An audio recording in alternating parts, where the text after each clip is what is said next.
are open late tonight. See mcdonalds.com for opening times.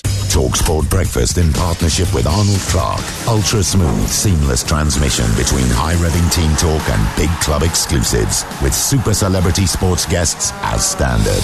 Plus, more goal talk to the gallon guarantee. It's a thunderous belter! Feel the driving force of the turbocharged TalkSport Breakfast. Weekday mornings from 6 on TalkSport with Arnold Clark. Reserve your next car online with only a £99 deposit.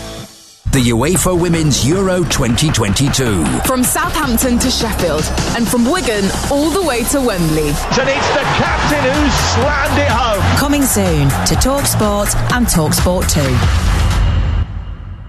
Feel the passion, feel the pride. What a finish! The Nations League On TalkSport.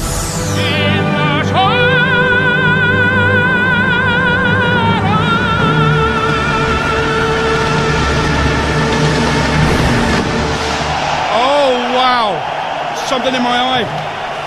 I'm not crying, you are. It's Rome. It's Puccini's Nessun Dorma. It's Andrea Bocelli. I've not been moved as much as that for a long time. That was honestly one of the most incredible things I've ever seen and heard in my whole life.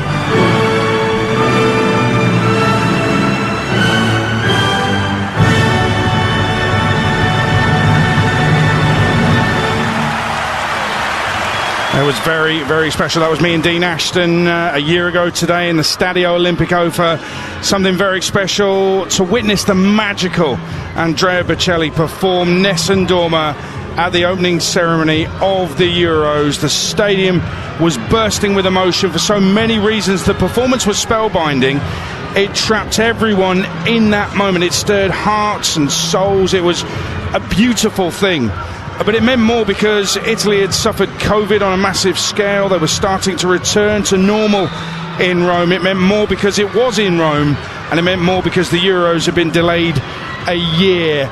By the end of the Euros, I wasn't feeling quite so emotional about Italy, I have to say, and I really want to hammer them tonight. The Times' Henry Winter is with us. How you doing, Henry? I'm very good. How are you? Yeah, really good. I've been looking at your paper today. You wrote a lovely piece about Gareth Southgate and how strong he is in the face of criticism. Next page, a load of criticism from your colleague Paul Joyce. But that's how it is for Southgate with England fans right now, isn't it? Yeah, I mean, it was interesting. Gareth Southgate came out to talk to the print journalists, and the nice guy from the FA said, well, Gareth's got some meetings, he'll only have about sort of 10 minutes, which Gareth is such a good talker. 35 minutes later, he was still going strong. He wanted to respond to some of the criticism from some of the pundits.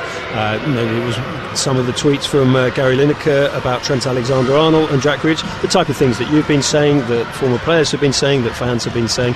So, but, you have to set that against the fact that he united the England team, the fact that there was a divide between the media and the dressing room, and more significantly between the fans and the England team when he came in 2016, and it was only shortly after that when England were in Malta where half the fans turned their, you were probably there, half the fans turned their back on the England team at half time and went back into town because there was such a disconnect. So look, he's rebuilt important things like that. He's taken a lot of the tension and the nerves out of the shirt. There aren't the club versus country issues that we've seen in the past, but there are issues, so you've got to be balanced on these things, and the balance is that against Croatia in the semi-finals of 2018 you were there, and again last summer you mentioned the Italians. When Roberto Mancini began changing the game at the start of the second half, Southgate didn't really respond. So look, he's done a lot of good things. I don't think anyone sensible would actually demand a regime change now, but he's going into a tournament with a few questions. He did say as well that, when the time is right, I will move on. If they want me to go, I will. What did you make of that? Well, I quite respect that, because it shows that he's not a man who's motivated by money or exclusively by money. I think the key point he made about that, which maybe people should probably pick on a little bit more, is the fact that he says, I'll be guided by the players. He said it'll be the response of the players. Look, you have to take social media out of the equation when you're judging England, and actually listen to the players, listen to the supporters, the home and away fans, and they're supportive of Southgate. And you'll see it. I mean, I'm feeling rather old looking at the England fans on the far side over there. They're all about, I don't know, but most of them it's past their bedtime. So, but there's huge admiration for Southgate. But the key thing is the players, and the fact that the players, they enjoy reporting for duty. We've seen it in the past when certain players have pulled off, when haven't pulled out. They didn't want to report. So it's there's a great atmosphere around the camp, and Southgate deserves huge credit for that. Do you sense, though, you know how there's been a good deal of criticism from fans about negativity, Phillips coming on instead of Abraham against Hungary, being a bit too cautious, all that's been levelled at him. Do you sense at any point, maybe in the last 2 games, that maybe the players have thought, hang on a minute, why hasn't Tammy come on? Or why aren't we being a bit more positive on the front foot with the players we've got? Are the players thinking that at all? Do you sense that in any way? Look, I'm not a former player, but I understood that change because it allowed Bellingham to push on, and you saw more of the Dortmund Bellingham. He was getting into the box. So I didn't have so much of a problem with that.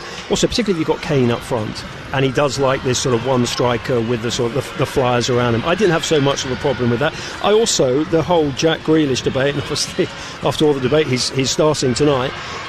I mean, I think when Phil Foden is fit, obviously he's got COVID at the moment, I don't think he's even on the bench. I think Foden starts. I think Foden is such a magical player. So look, this is a great debate for us all to have, but he can only pick 11 players. But the fact is that England have got such strength in depth. But you just look at this generation of players and you just think they've got a trophy in them. You know, this tournament or the next tournament. But you know what? I mean, I think you were there for the Italian game against Argentina last week, La Finalissima, and you look at the state of Argentina. You know, they're battle hardened. They're ready. If the World Cup was tomorrow, you know, okay, they still got Otamendi in defence, but you know what? They're ready for it. England are still a work in progress. I'm pleased he's gone back to a back 4. I know we got to the semi-finals and the final using a back 3, but you know, the majority of the players, 2/3 of them, play with a back 4. I think it suits England more. It allows an extra player in midfield where England is so often outpassed. And there's a chance for some players tonight. Ramsdale in goal, Tomori is in at centre-half, James Ward-Prowse gets a chance as well, and Tammy Abraham up front, and Grealish starting. So he is, as he said, he's experimenting with these games, using them as experiments before the World Cup, but really giving some players a chance tonight against what you have to say is an Italian side that's far weaker than the one that beat us on penalties last summer. Yeah, absolutely. European champions, but still didn't qualify for the World Cup. I mean, I think you've got to give a nod of respect to Neil Bath at Chelsea's academy when you look at 5 players there. If you want to include Declan Rice, who was there for a period and then obviously sort of moved on. So I think it's, you know, they've got some, you know, England have got so much good young talent. I mean, Tomori. I mean, you've spoken to him. What an intelligent individual. You know, he's gone out to Milan. He's learned from Maldini. He's learned from Baresi, even if it's just look at old videos and maybe ask them 1 or 2 questions. He's won the Scudetto. I mean, you know, there's so much talent coming through. I mean, we haven't even talked about right back, where we've got about 15 right backs. Gareth loves a right back. So, look, there's a tournament, there's a trophy in this team. I just hope Southgate is brave enough at the key moments and reacts quickly enough in the key moments. In no time at all, by the way, Tomori was doing interviews in Italian after moving to Milan. That's how bright he is, and that should be admired. I struggle to do them in English, but that might be your questions, mate. I'll take the rap for that. Henry, thank you very much. Prediction for tonight? I think England will edge it. Yeah, I think so too. And the atmosphere Tuesday will be a whole lot more intense than it is this evening, because it's a difficult atmosphere, isn't it? And I think the Hungarians will get a bit of stick. Quite probably. Yeah. Henry, thank you very much. Let's catch up with the golf at Centurion, Rupert Bell. Well, the first Live Golf event has concluded, and it's the 2011 Masters champion, Charles Horsell, who's closed it out. He sort of limped over the line. At one stage, he was 5 shots clear in front of a sellout crowd for this final day of this inaugural event, but he finished just one clear of his fellow South African Henny du Plessis. But he does walk away with $4 million, and he also won the team competition, so he's come away with just shy of $5 million. It's been a life-changing amount for the second player, Henny du Plessis, because he'd probably won just no more than $1 million over 10 years as a pro, but he's walked away with just over $2 million. But the critics may suggest as money has bought this tournament, but the crowds here certainly have come out in their numbers to enjoy it. And Charles Horsell certainly looks delighted to have won this first of the event that is sending shockwaves through the sport of golf. Live Golf Invitational Update on TalkSport. This is Live Golf. Whatever you do, don't blink. Right, let's head to the Cardiff City Stadium, Wales, Belgium, Lawrence Mora. Yeah, and Rob Page finally has got to name pretty much his strongest lineup in this competition. World Cup qualification was unashamedly the focus, and so the 2-1 defeats to Poland and here against the Netherlands on Wednesday, which sandwiched that game, saw much changed teams. Tonight, though, 6 players remain from the Dutch starting 11, but with Bale, Allen, Ampadu and Hennessy all returning to add experience.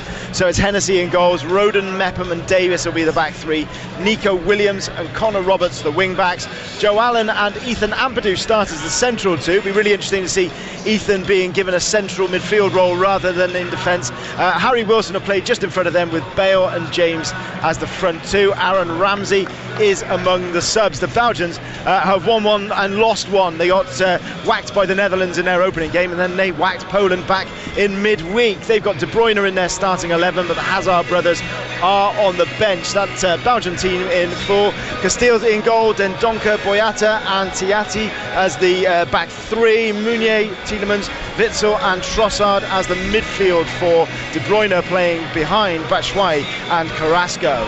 Kick-off in around about 15 minutes for Wales against Belgium. Well, the players have left the pitch here at Molineux, and fair play to Chris Powell on the England coaching staff, who's kicking a ball into the crowd of young fans over on the far side. He's playing games with them, running off with the ball, then turning around and kicking it into the crowd, and they're absolutely loving every second. Really good atmosphere building among the 2,000 kids with the help of the England coach Chris Powell. You can hear the booing. This because he's walking away with the ball, pretending that he's not going to give it back to them, and he's gone running towards them and then refused to kick again. Here comes the booing. He's playing games with them, and it's really good fun from Chris Powell on the England coaching staff. We have 15 minutes to kick off. England-Italy live on TalkSport. Get an expert guide to all the latest speculations, signings and spending sprees with Simon Jordan's Football Business Roundup on TalkSport with Tesco Mobile for Business. From the latest deals worth knowing to where the big money transfers are going, get the inside track in one all-covering football finance feature. Simon Jordan's Football Business Roundup on TalkSport with Tesco Mobile for Business. Big mobile networks are raising your bills again. Join us for prices that stay fixed. Tesco Mobile. Every little helps. For applicable terms and verification, see tescomobile.com/fixed prices. The biggest event in dog racing is back. Catch all the action from the world-famous English Greyhound Derby, live from Toaster on Sporty Stuff TV. 192 competitors, 6 finalists, 1 top dog. Every round and every race from the Greyhound Derby. Live, loud and off the leash on Sporty Stuff TV. Coverage starts from 6 p.m. every Saturday night on Sky Channel 437, Freesat 250, Freeview 264 and at sportystuff.tv. Let the road lead you to your nearest Arnold Clark today and get a great free gift when you buy any used car. With Road Trip Rewards, choose from an overnight stay for 2, a £50 Amazon.co.uk gift card, or a Road Angel Halo Go dashcam. Don't miss Road Trip Rewards on right now at your local Arnold Clark. See arnoldclark.com.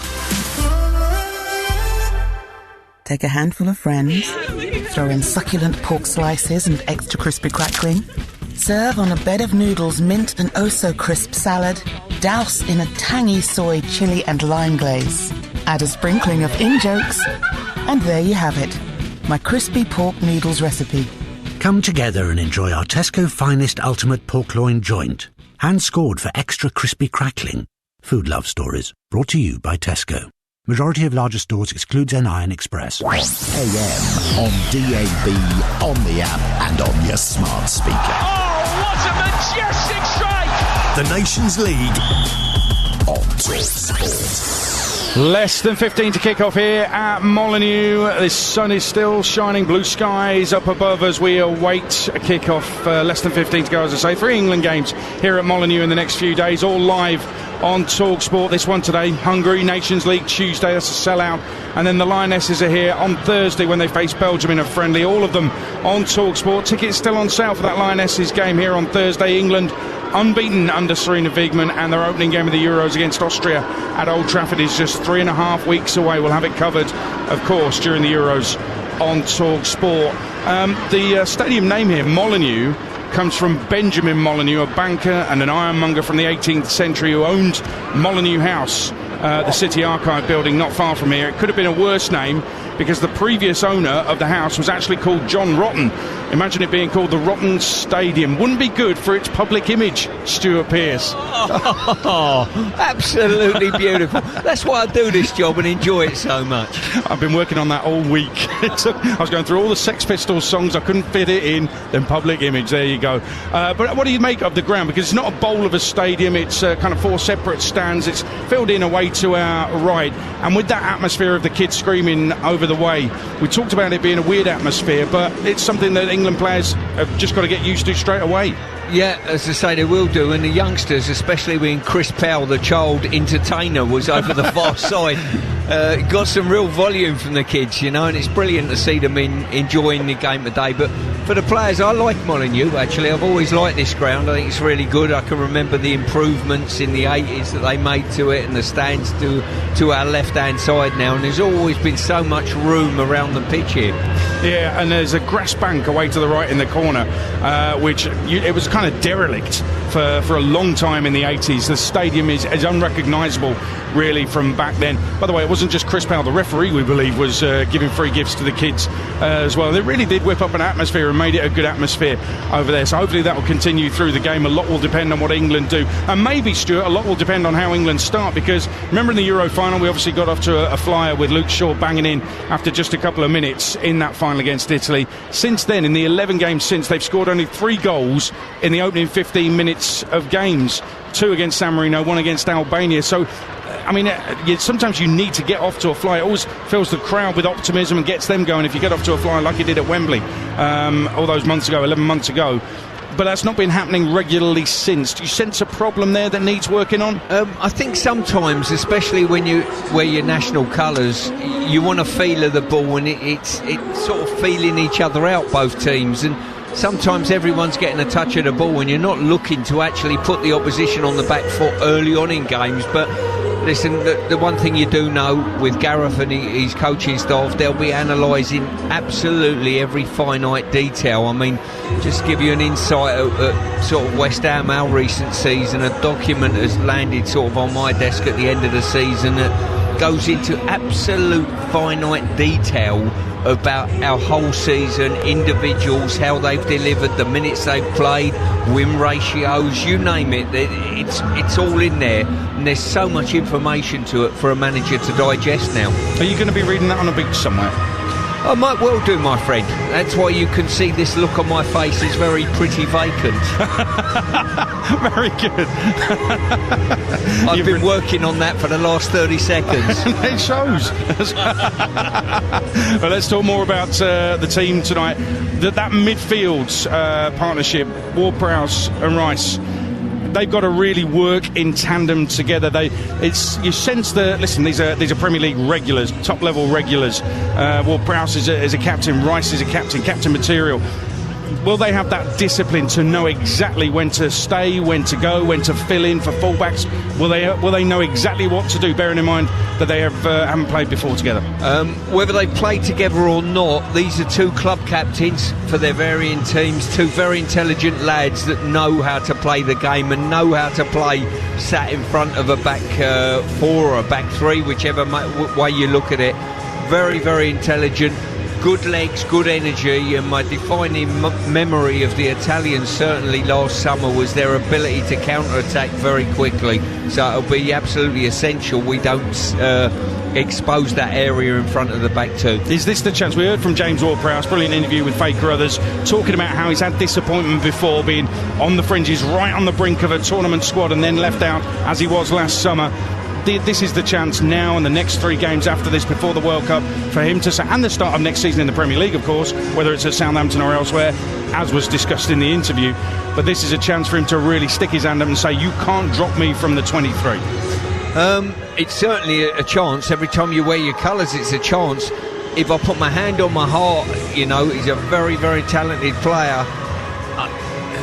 Maybe with Henderson just coming to those latter years, fitness-wise, that type of thing, might just open the door for him, because he's a similar type to Jordan Henderson, you know, fantastic captain, fantastic influence around the place, and I think he's had his best year this year for Southampton, I really do, and best year of his career. They're incredibly similar players, aren't they, Ward-Prowse and Henderson? They can both pass a ball, I mean properly ping a ball, and the set pieces as well, and they've got that defensive mindset from midfield which can be so vital. Yeah, and I would like to see probably Ward-Prowse just evolve in leadership like I've seen Henderson. I mean, I had Jordan as my captain with the under-21s and he was a fantastic leader then. I went to watch him in a quiet stadium in COVID, playing against Liverpool and watching Liverpool play against Tottenham, and the vocal how he encourages his team, the information he gives his players. When there's a crowd in, you can't hear that. When you go in lockdown as such, listening to Jordan Henderson was an absolute education for me to listen to his leadership skills. Well, officials are on their way out, and listen to the kids screaming as the players come out as well. Here at Molineux, the home of Wolverhampton Wanderers, we're preparing to get underway with the pre-match formalities. Good 5 minutes before kick-off as the players make their way out, with Raheem Sterling leading the way for England. Aaron Ramsdale, what a chance for him. His first home game in goal for England. He played away to San Marino in that 10-0 win. Harry Maguire keeping his place at the back alongside Fikayo Tomori, who's alongside him in the lineup as well. James Ward-Prowse, Reece James, who will operate on the same side of the pitch together. Declan Rice, Jack Grealish with a start. Tammy Abraham is there as well. Mason Mount making up the 11 for England, who have dark blue tracksuit tops, white shorts and white socks, and the Italians, who arrived in really sharp grey suits as they did at Wembley against Argentina for Finalissimo last week. They're in all blue tracksuit tops, shorts and socks. So here we go at Molineux, England-Italy, with the national anthems.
Well, Mancini said he felt robbed with no Italian fans here, and you sense that during the anthem because they give it some. Here's ours.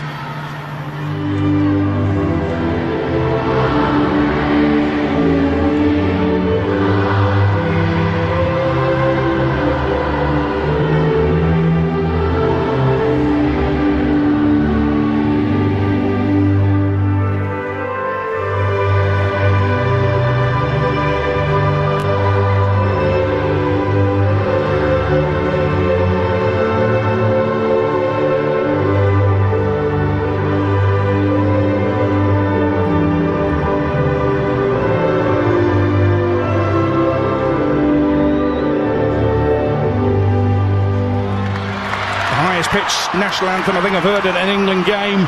I think I missed Kieran Trippier out of the lineup because he was standing behind Harry Maguire. What a day we've got for you on Tuesday. Live international football on TalkSport. Armenia, Scotland, Nations League on TalkSport 2 is a 5 o'clock kickoff. We've got commentary of that from Alex Crook and the former Scotland defender Stephen Pressley alongside him as well. Then in the evening we're back here at Molineux for England-Hungary Nations League. This will be full, this stadium, for that one. Jim Proudfoot and Stuart Pearce on duty for that. I'll be here as well. And at the same time on TalkSport 2, Holland against Wales in the Nations League with Nigel Adderley and the former Wales striker Dean Saunders. But let's get on with this. Southgate's selection, style and substitutions all subjected to scrutiny right now. Only one way to ease that pressure, do what we wanted to do last summer. It's a must-win, this one, in terms of the Nations League. England up against Italy, live on TalkSport with the former England captain Stuart Pearce alongside your commentator Jim Proudfoot. Thank you, Adrian. A very good evening to you. 11 months after that heartbreaking Wembley night, England and Italy reconvene. The men in white head-to-head with the Azuri blue and the black country on a night that lacks the usual colour because of the stadium ban. This, not the once-in-a-lifetime shot at footballing immortality of the last meeting, not the game that means everything, more a means to an end, serving its dual purpose in reinvigorating the Nations League campaign and simultaneously shaping the landscape for the forthcoming World Cup. If Hungary did little to whet the appetite, Germany brought an upturn, positives to dwell upon amidst the areas highlighted for further improvement, the occasional glimpse of promise and a better result. Significantly, the Germans felt they played much better in that 1-1 draw with England than they had in their 1-1 with Italy a few days previously. Well, nobody would argue that last week made England appear to be world beaters, but the Italians themselves offer a reality check and context to any frustrations. How quickly things can change from being centre stage in lifting the European honours to watching the following year's World Cup on TV, a fall from grace as sudden as their rise, and one that has led to a swift reset. Well, before kick-off, players from both sides pause to take the knee, united tonight in the fight against all forms of racial discrimination. To Budapest, Bavaria, Black Country, the Nations League tour continues. And whilst preparations for the World Cup concentrate the mind, back-to-back Molineux wins would transform England's prospects in this competition. There's no better practice for winning matches than by winning matches. Alongside me, Stuart Pearce. Evening, Jim. Really looking forward to this one. As I say, it's the Italians topping the group as we stand at the moment, and this one really puts a marker down to suggest that we've still got the ability, the tools, and certainly the players to certainly win this group. England in all white, putting a real pressure on Donnarumma as the ball was laid back to him by Acerbi. Didn't get it away. England will be able to pick it up. England kicking from right to left here, defending the south bank at Molineux in the first half, and Italy in all blue. Ball back with Harry Maguire on the right of the two centre-halves for England today. And he just eases it just in behind at Scamacca to find Declan Rice. Maguire will pick it up again and chip it out towards the England right, where James has come back to be able to control it, and then Ward-Prowse will intelligently turn it forward, and an opportunity for Mason Mount to be able to make headway down the England right-hand side. Checks back inside and thought he was fouled by Tonali, and the ball coming off him and staying in over on the far touchline. An opportunity for the Italians to be able to bring it forward, and you might be able to hear the high-pitched boos from the 2,000 or so England supporters, the under-14s over on the far touchline. Italy working around the corner, Ramsdale comes out, and the shot from Frattesi across the face of goal and wide. But it could have been 1-0 Italy inside the opening couple of minutes.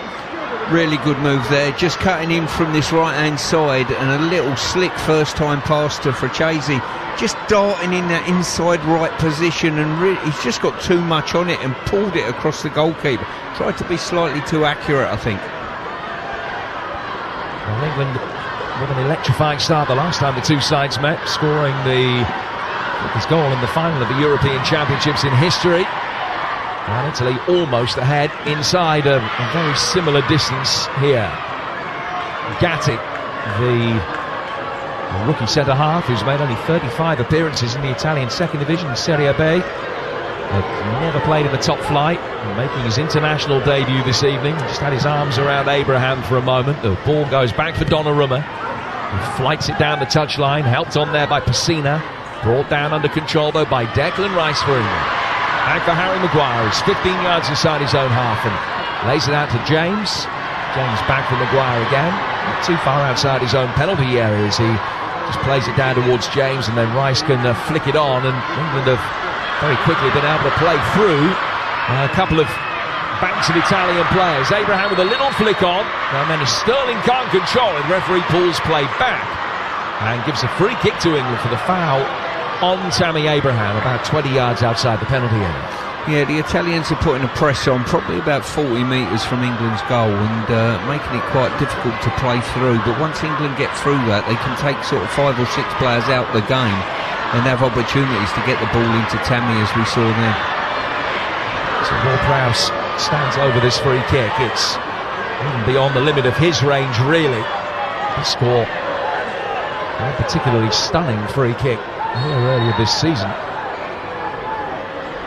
Just wiping his hands as he makes his way back. Trippier is there as well.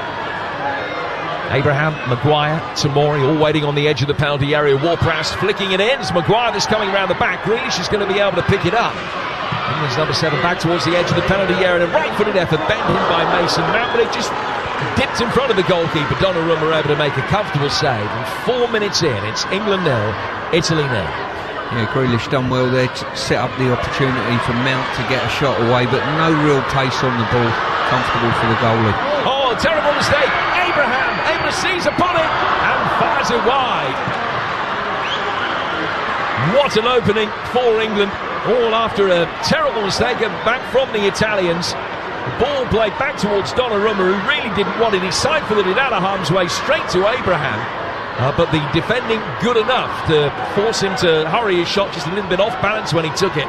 But it should be 1-0 England. I tell you what, that was the second time in this game that Donnarumma has dallied on the ball a little bit.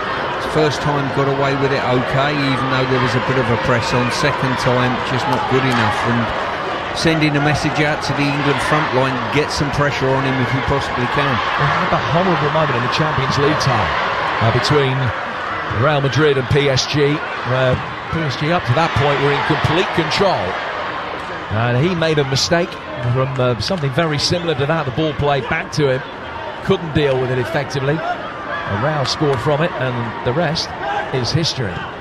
Di Lorenzo taking a throw on the Italian right-hand side. Trippier stopping Pessina getting a clean run towards the ball, and England can break quickly. Coming back is Frattesi. He's fouled Grealish. Play will continue though with the ball at Tammy Abraham's feet, and the referee might revisit that in a moment. England switch the play intelligently and quickly out to captain Sterling. Rich James makes his way forward down the right-hand side of the penalty area. He's now in the corner of the box as it's played to him. Lays it back for the blonde-haired Ward-Prowse, but Italy have enough bodies back between him and goal, and they can knock it away. And Scamacca, the striker, will be able to bring it forward and lay it back for Frattesi. Frattesi out towards the left-hand side of the Italian midfield. Gets a return ball again. Scamacca towards the edge of the penalty area. Laid down instead towards Di Lorenzo. The news for goal in the Wales-Belgium game in a moment, but Italy on the front foot again here with Frattesi turning it round the corner, and it should just go over the line and out of play for a goal kick. It does that. It's 0-0 here with 6.5 minutes gone, but there has been a goal in Cardiff. Lawrence Moore. It's Wales 1, Belgium 0. Ethan Ampadu, no. As you join me, it's just been wiped out. VAR believes there's a free kick in the penalty area. Ethan Ampadu's left foot shot, which rifled into the top corner, has been disallowed, I think, for a tackle that was slightly earlier. Ben Davies trying to turn the ball towards goal, may have fouled Boyata, but it's been wiped out, and it remains Wales 0, Belgium 0. Was there goalless here at Molineux as well between England and Italy. As soon as anything happens in that Wales-Belgium game, you'll hear about it. Wales, who've lost the first 2 games in the group. It's the Dutch that have a 100% record in that section, and they're at home to Poland tonight. These are all the goals as they go in. Suffice to say, there have been none so far in the 7 Nations League games that are taking place right now. The Trippier playing it forward. Scott Pessina out of play early today. Ireland beating Scotland by 3-0 incidentally. Ball out of play for a throw which has been given Italy's way. It shouldn't have been. It appeared to be pretty cut and dry that it was an England throw, and Trippier and Gareth Southgate both giving a little bit of invective to the Polish assistant referee on this near touchline. Now it's going off Scamacca, and that is an England throw. And the point just being made to the assistant referee that that's what should have been given the first time. We're 8 minutes in here in the Black Country tonight. It's 0-0 between England and Italy, and here's Stuart Pearce. Just a little something to look out for. The earlier chance where they got in the sort of inside right area, an area where Tomori's should be policing. We've only seen one replay of that, and I'm not sure of his position, but just then, once again, the Italians building up on this right-hand side with Pessina. Ball got played into that inside right, and Tomori was tucked into Maguire a little bit too far. Now Mount hits the bar! Great 1-2 with Sterling. Abraham then heads the rebound wide, but it was a wonderful piece of play. Mount scooping it into the path of Sterling, making the run for the return ball, and then hitting a first-time rasping drive, which smacks the crossbar, which is still reverberating.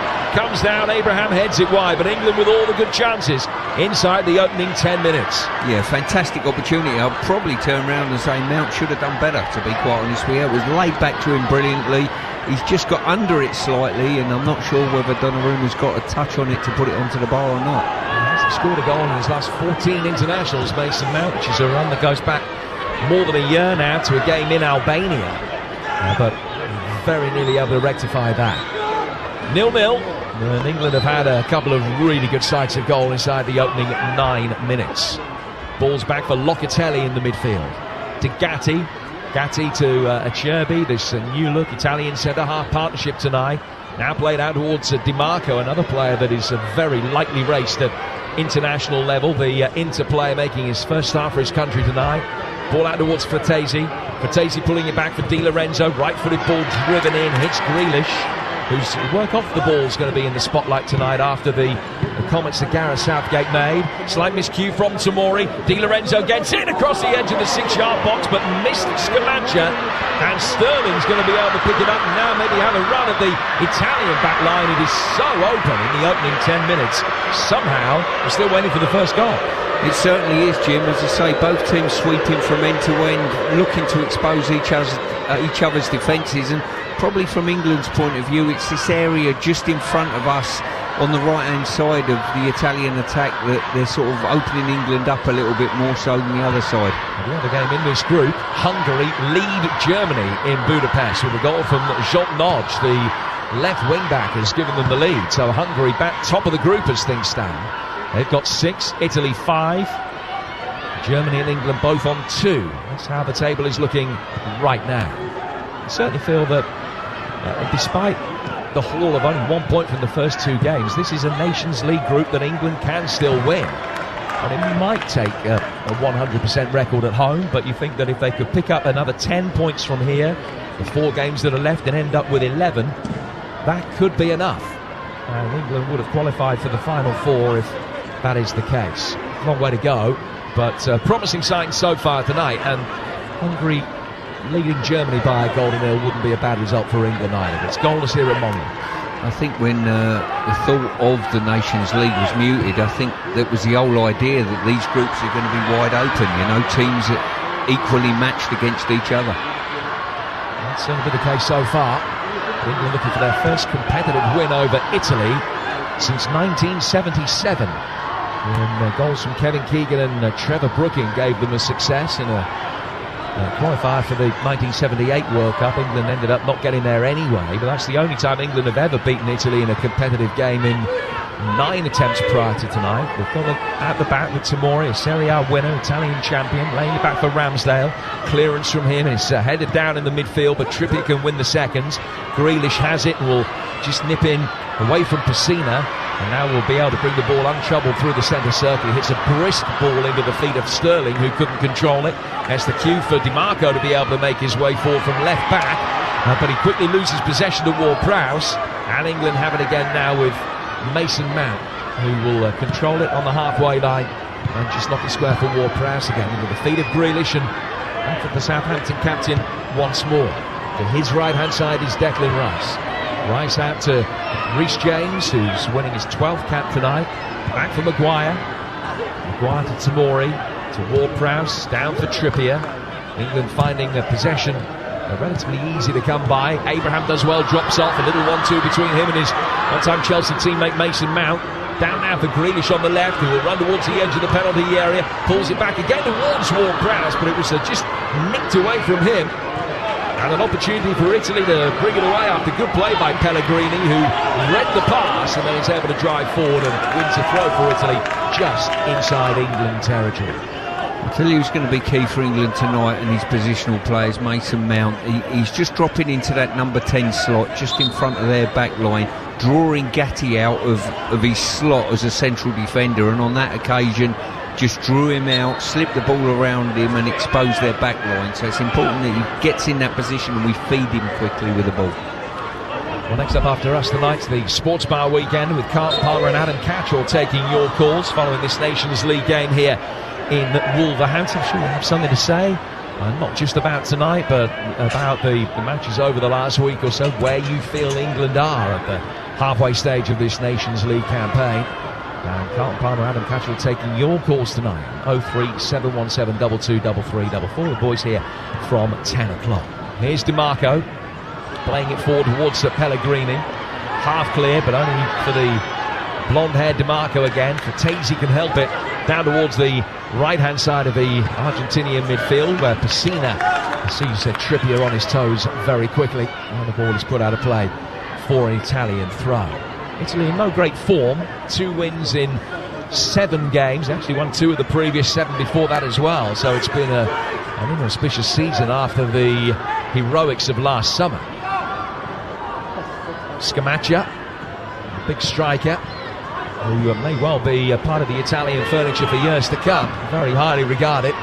He's lost possession here and Rice can make a typical marauding run forward. He did really well. Finds Mount to Grealish, who's forced to just play the ball back for Trippier. There's very little room to work with down the left-hand side. Trippier will work it into space for Maguire, and England will now be able to bring it forward much more easily through the midfield. As Ward-Prowse finds Rice in towards Mount. Sliding change comes in on him, but it's come off Pessina and goes out for a throw that will be taken on the England left-hand side. Played 15 minutes.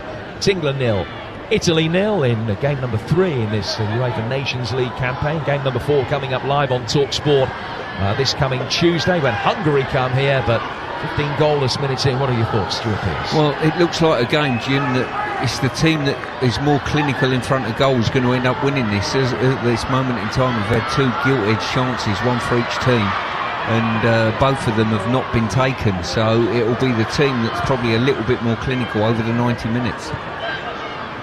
Tomori for Rice, down for Jack Grealish again, who we were talking about earlier, is making his 11th appearance of the season for England, and that means that he's now played more games for his country than any other England player this season. Harry Kane's on 10. Could go up to 11 tonight. He's on the bench. Ball is on the England right. Reece James has got it. Back for Rice. Rice controlling it. He's about 15 yards inside the Italian half. He will play down towards Maguire, who hits it briskly out of that right-hand touchline for James. Controls it. James making his first start of this Nations League campaign. A different player to feature on the right-hand side of the back line in the 3 games. Sterling now able to drive forward inside the penalty area. The angle's tight, taking a couple of bubbles on its way through, and England get the first corner of the night, which will be a Ward-Prowse away swing. Yeah, I think both teams, Jim, have got showing punch and aggression down their respective right-hand side. I think if Reece James can keep getting forward and exposing that area, Pellegrini not great at tracking him back, and DiMarco playing at full-back there is, I think he's a little bit loath to go and engage people. He backs off as we saw there, and managed to get the block in. So Ward-Prowse to take the corner. Set-piece delivery, so excellent. What can he muster from this? Left arm above his head, in towards the near post and falling over the bar by Rice. Really well worked. It was low and flat, but had plenty of whip on it, and it came into the corner of the 6-yard box where Rice had made an uncharted run and will feel that he should have hit the target. Had he done so, he surely would have scored. Really good set-piece, but Rice puts it over the bar and it remains 0-0. Yeah, well-worked situation there, and it was ended up, I think it might have been Pellegrini who come out of his slot and just managed to put enough pressure on Declan to take his eye off the ball. I'm surprised that he doesn't score more goals for club and country. I mean, his figures for England 2 in 31, and he's around the 10, 15 mark, something like that in his West Ham career. I think he's got the ability to do anything in the game. I think he's that good, I really do. I think if you played him as a number 10 or further up the pitch and he worked out how to get on the ball, he would score double figures. There's no doubt in my mind. So here's Jack Grealish bringing it forward for England, who've had the majority of possession so far. They've got the ball about 10 yards outside the box. Laid down towards Trippier. His first run forward from left back. He's checked back and played it down towards Mount. 30th England cap for Mason Mount tonight. In towards the feet of Grealish. Ward-Prowse offers himself in support. Rice is there as well to play to Ward-Prowse. And now down the left-hand side of the penalty area, slight hit, shanked cross from Mason Mount, just off the outside of his left boot. Kept Donnarumma honest because he had to take a hasty step back, but he's caught it easily above his head. And it remains 0-0. Let's go back to Cardiff. Wales against Belgium. Lawrence Moore. Wales 0, Belgium 0. We finally had Ethan Ampadu's disallowed goal explained. Joe Rodon was a stray leg offside from the initial cross. We've also seen Hennessy pull a brilliant save off from Tielemans, and Gareth Bale go so close as Dan James put him in down the right channel, and Bale's shot whistled just wide of the post. Great game though, 18 minutes on the clock, Wales 0, Belgium 0. Other game in that group is Netherlands 0, Poland 1. Matty Cash, the man that has got the goal. So that means that it would be the Netherlands 6, Poland 6, Belgium 4, Wales 1 in that group as things stand right now. It's 0-0 here at Molineux tonight between England and Italy. England hitting the bar with Mason Mount. Rice has fired just over. Abraham missing a really good opportunity as well. And certainly the better opportunities have come England's way inside the opening 20 minutes, where they've had 6 attempts and Italy have had just the one. No breakthrough so far, but that's probably the most frustrating aspect of it. Everything else is going pretty well as far as Gareth Southgate is concerned. Ball played for by Trippier. Abraham comes back to meet it. He's just put under a little bit of pressure and heading an awkward bouncing ball. And Maguire and James between them can deal with it as Italy look to try and break quickly, and Maguire just whacks it upfield. And the Italians will build from the back with a Cherby. 0-0, 20 gone. I'm just looking at Fratese's position there. He's just playing and causing Deck the odd problem there. He's making darting runs, which he's doing at the moment, just in behind Trippier, in between him and Tomori, which is causing a problem. And Declan's had to track him on 2 or 3 occasions. That's just stopped that being a real problem. Well, Fratese playing pretty much on the right of central midfield in what is frequently a 4-1-4-1 formation. Locatelli just sitting in. And he's got Fratese and Tonali either side of him. And Pellegrini on the left and Pessina on the right, with Scamacca through the middle. But there's a fluidity of movement, and they'll drop all over the place. Just giving England players a bit to think about. Pessina will then frequently just come back as he's done now. He's trying to keep an eye on Jack Grealish. So there are a number of intriguing individual battles on the field as we approach the midway stage of this first half. They're looking to extend their unbeaten home record to 18.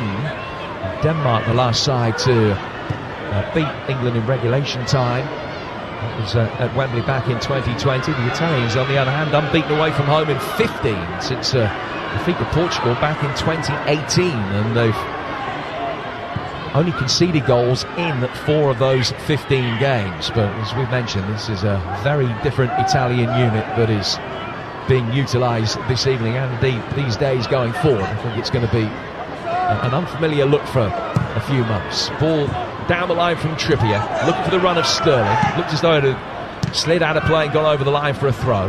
Nothing given, and it's played forward again through the midfield by Locatelli. Down from him to Sandro Tonali. Tonali linking up with Fratese. Fratese down the right-hand touchline for Pessina. Pessina towards Fratese. What a well-timed challenge from Rice, which came in just on the left-hand side of the penalty area. Trippier then nutmegs his mag. Grealish is back, lays it back to his goalkeeper, and Ramsdale comes onto it, but just brings it straight out of play for a throw which will be taken on the Italian right-hand side on halfway. Midway through the first half, England 0, Italy 0 on TalkSport. There was that interaction that we just saw there, Jim, again from Pessina and Fratese. Fratese making that run, just darting inside, and once again it's Declan Rice tracking him, and I think we're quite fortunate that Declan is playing in a similar area to Fratese, because he is causing the odd problem with his movement. Here's DiMarco, the left back, chipping it through the midfield. Gatti coming onto it. A player that Juventus signed earlier this year, but he's yet to make his debut for them. In towards Pessina, who's caught by Trippier. And it's a free kick that will be taken by the Italians just in England territory. Elsewhere now, Hungary 1, Germany 1. In the other game in this group, Jonas Hoffmann with the equalising goal after Zoltanoc had given Hungary the lead. Poland leading the Netherlands by a goal to nil. The other game in Wales' group, Wales themselves still 0-0, having had an Ampadu goal disallowed by the VAR. And it's 0-0 everywhere else. Donnarumma, Italian captain, just getting away from Abraham. He doesn't have to take some risks with the ball at his feet. I'll tell you what, there's enough encouragement from their goalkeeper to really go on a hard press. I think it's worth the gamble, just squeezing on and attempting, let them have the first pass and then go after it. Donnarumma's got it again. A player who seems to have been around forever already, despite the fact he's only 23. He made his international debut as a 17-year-old. He was first choice at Milan as a 16-year-old. Played more than 250 games for them. Over 300 games for club and country already. Di Lorenzo making an excellent darting run down the right-hand side of the area. Good volley, first time ball in. What a save for Ramsdale. That's a magnificent stop to deny Sandro Tonali, who looked for all of the world as though it was going to be 1-0 to Italy. One long diagonal, England switching off. Great ball in from Di Lorenzo. And a stunning save from Ramsdale, who's still yet to be beaten in an England shirt. Once again, Jim, it's this right-hand side that the Italians are having a lot of joy in. I'm not sure the positional play of Tomori and maybe Trippier as well on this side, and certainly the movement of the Italians has been very good. A yellow card for a foul by Locatelli upfield. We're just seeing a replay of it. It was a great first-time ball in. And he's come onto it, he's only 6 yards out. And Ramsdale made himself big and got a knee to it to be able to knock it away. But as you mentioned, it's the Italian right-hand side, the England left-back area that is causing all kinds of problems at the moment. Yeah, it certainly is. I don't think the reaction of Tomori was quick enough on that occasion to get something on the cross that was driven right across the face of goal. And you've got to give the goalkeeper credit for getting a block on it. It was all or nothing, to be honest with you. And once again, another good opportunity has gone by in the game. Yellow card for Locatelli came for a foul on Raheem Sterling. In terms of suspensions tonight for England, James and Maguire are on a yellow card. For Italy, it is Pellegrini and Tonali of those in the starting lineup. Ward-Prowse with this latest free kick, which is easily headed away by Acerbi. Down for Jack Grealish. Grealish to Mount. And then Jack Grealish gets it back again. Hasn't been able to make the dynamic impact that he did in Munich, where he was superb coming off the bench for 20 minutes. James has done well there, coming forward and robbing the ball from Scamacca as he tried to hold it up with his back to the direction of play, and that means that England have been able to recycle it and get it forward again. Mount back for Trippier once more.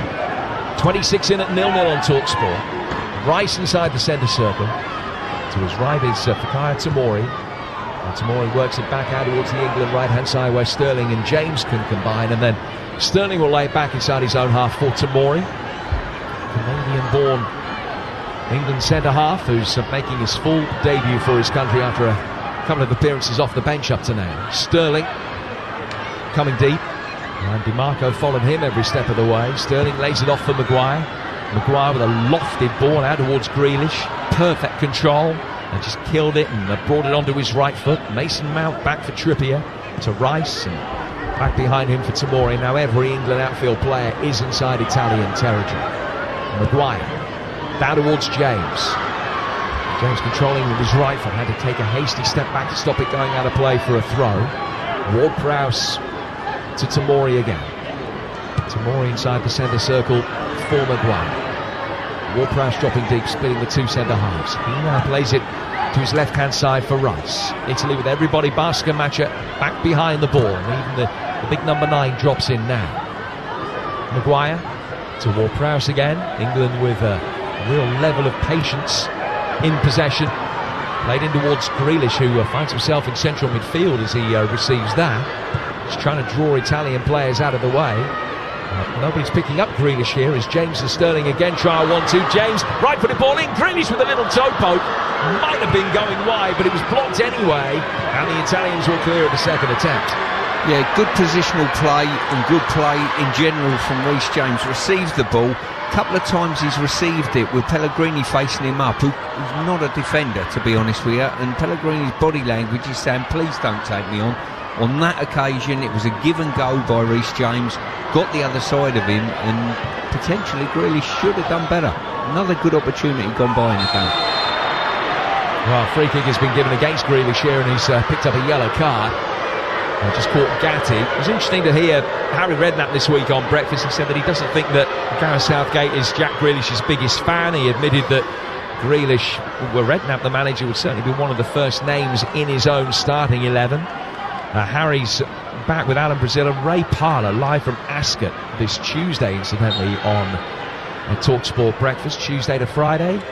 Brazil, including on his birthday. What could possibly go wrong as he turns 63, it says here. I would have to believe. Do you debate that at all? Doesn't look a day over 68. So no, I wouldn't. But he's back. TalkSport Breakfast from Monday and at Ascot, Tuesday to Friday. Alan Brazil on the unmissable Sports Breakfast here on TalkSport. Ball's out of play. 29 minutes in tonight. England 0, Italy 0. 1-1 Hungary, Germany, 1-0 Poland leading the Netherlands, 0-0 everywhere else, including in Wales. Chances of real note at both ends here tonight. And Italy now have a free kick as Pellegrini is brought down. A free kick that has been taken quickly by Tonali to Acerbi, and back for the Milan midfielder Tonali again. Acerbi will work it all the way back for Donnarumma. Ramsdale has not been the busier of the two goalkeepers, but he has made the best save of the night. England have had 2 or 3 really concrete opportunities to take the lead themselves, and have come closest when Mount hit the bar. Ball scooped over the head of Scamacca, and England can field it. 4 from Rice. Grealish. Oh, lovely ball from him. Good movement from Abraham, and a deft touch as well. Then drops into space, and Grealish can find him. Just finding himself at inside left for a moment. The tall Roma striker. He's laid it off for Declan Rice and works it back inside his own half for Tomori, who's got plenty of time to run round it and then bring it under control and find Maguire. 30 minutes gone, 0-0. Sterling. Ball prowsing strongly. The Italians have it and play it back with Frattesi. Grealish then immediately putting Di Lorenzo under pressure, but he can survive that pressure and lay it back for his goalkeeper. Well, what you've seen, Stu, you've talked about the defensive insecurities that England are suffering on the left-hand side. Offensively, what needs to be improved, you think? Well, I think both teams have shown the ability that they will see chances in the game. There's no doubt about that. I think Mount's position, drawing the back line out, one of the central defenders coming to engage him, I think it's important that he keeps freeing himself up along that band to receive the ball, to draw the central defenders out. And also our right-hand side, I think Reece James has got to get high, because on this side, Trippier, it doesn't come natural to him, and Grealish likes to hold the width on this side. So certainly on our right-hand side, Reece James has got to get as high as he can, and sometimes go and take Pellegrini on, because I don't think he can defend him. It's the first of 3 England games coming up for you from Molineux over the next 5 days. We've got them all on TalkSport as we'll try and play it forward towards Mount down the right-hand side of the area. England back here to take on Hungary with Stuart alongside me and Adrian Durham and Faye Carruthers Tuesday night, and then Thursday England's women against Belgium in an international friendly. Adrian Durham, Nigel Adderley and the former England striker Leanne Sanderson for England's women against Belgium Thursday night here on TalkSport. In fact, Tuesday's a really good day of Nations League action, because as well as that England game, Wales are in action in the Netherlands, in Rotterdam. It's a 7:45 kickoff live on TalkSport 2, and that's after Scotland have gone to Armenia in a 5 o'clock kickoff, also live on TalkSport 2 this Tuesday. And here and now, with 32 minutes in, on a dry night with a little bit of blue sky, but some menacing looking clouds as well here at Molineux.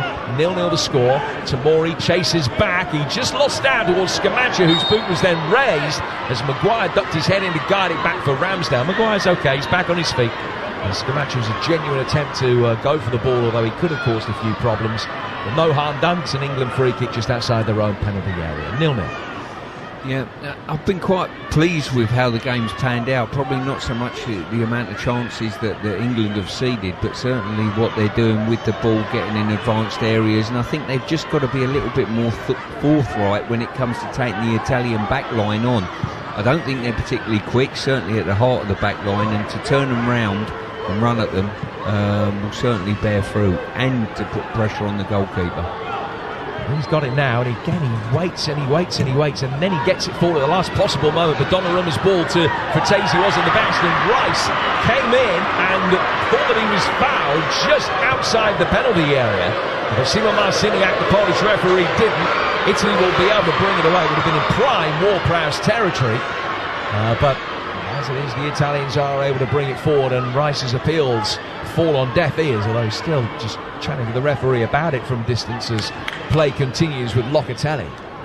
Locatelli laying it out to the left-hand side of the midfield for Tonali. Tonali to Pellegrini, now down to Gatti. Gatti to Pessina, faced up by Jack Grealish. Pessina goes infield for Fratesi. Di Lorenzo, Ward-Prowse back to cover the run of Pessina as it's played forward towards Abraham. He's fouled by Gatti, and it's a free kick to England on the left-hand touchline, well inside their own half. 34 gone, 0-0. Good dynamic run again from Declan Rice, but he didn't get the free kick that he felt it merited. Ridiculous decision by the referee.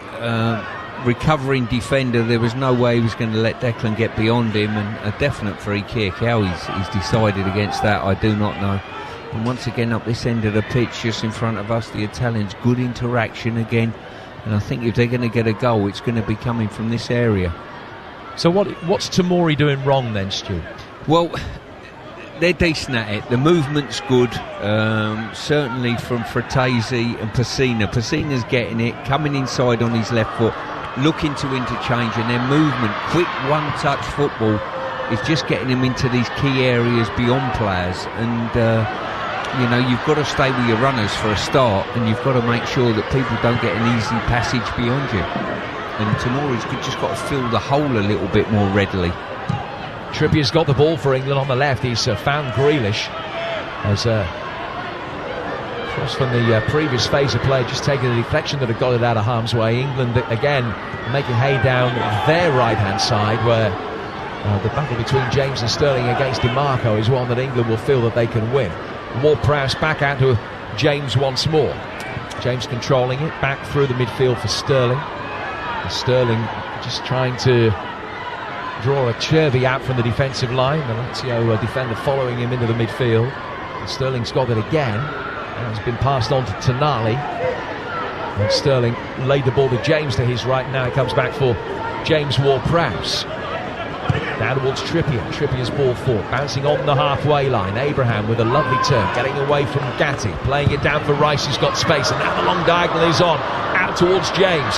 James controlling it neatly on his chest, taking on Pellegrini on the right-hand side of the penalty area, slips it to his right for Mount, who drives it in. Grealish trying to play it back in towards Sterling, and it's cleared by Gatti. Grealish hoping it would go out of play for a corner, it didn't. He's got his arms up as one of the Italian midfielders is giving him a little push and a shove. Play goes on as Rice plays it down for Trippier, and then Trippier works it back through the midfield again for Maguire. England maintaining this level of persistence and maintaining possession easily enough until James just gave it away there. Locatelli's going to be able to bring it back forward through the midfield and try and turn away from Abraham, who very nearly won it back in a dangerous area. Now Locatelli plays it. Scamaccia didn't make the run he was anticipating. Ball drifted in behind him, and Tomori's able to pick it up easily. Really unfortunate there. Locatelli, I thought, played a really good ball, but just the movement of Scamaccia just read him and went the other way. That's where in the Nations League, Romania now lead Finland 1-0. That's one of the League B matches tonight. Back to Cardiff in a moment as Trippier plays it out for Ward-Prowse. Chipped over the top. Donnarumma didn't know whether to come out or not. Gatti swept up and made the decision for him and got it away. Handball showers against Pessina, who now gets it back after a little ricochet off an England player. Down towards Scamaccia, who turns off the right-hand touchline. Tomori following him. Scamaccia, who had a good season, 16 goals in Serie A for mid-table. Sassuolo was a very decent return. In fact, Ciro Immobile, the only Italian that scored more than that. But Scamacca, what we've seen of him in his Yuri shirt so far has just laboured a little. They did against Argentina and Finalissima, has so far tonight. James heads the ball away, and it comes down towards Fratesi. Di Lorenzo back for Fratesi, right in front of us. Blonde-haired midfielder getting it back, exchanging passes with Tonali, and then Di Lorenzo. And now Locatelli turns back inside his own half and is happy to go back for Donnarumma again. So we'll go back to Cardiff. Wales, Belgium, Lawrence. Wales 0, Belgium 0, 37 on the clock, and unfortunately Joe Allen, who just set up a cross for Connor Roberts to head narrowly over the bars, had to be limped off. Aaron Ramsey's come on in his place, but Wales will be really happy with the performance that they've put in so far, despite it still being Wales 0, Belgium 0. Lawrence, thank you. 0-0 there, and 0-0 here at Molineux. 6 minutes to go to half-time. And Maguire's got the ball at his feet for England. Inside the centre circle, to his left is Kieran Trippier. And Trippier will go back for Tomori. England playing with the back four again tonight. Stuart, is that the way that you would go? Would you change depending on the opposition, or would you rather have a back four? Would you rather have a back three? I'll come back to you and get your thoughts on that in a moment as Mount and Grealish exchange passes. Mounts with a rising drive, but Donnarumma's able to get his hands up and make a comfortable stop.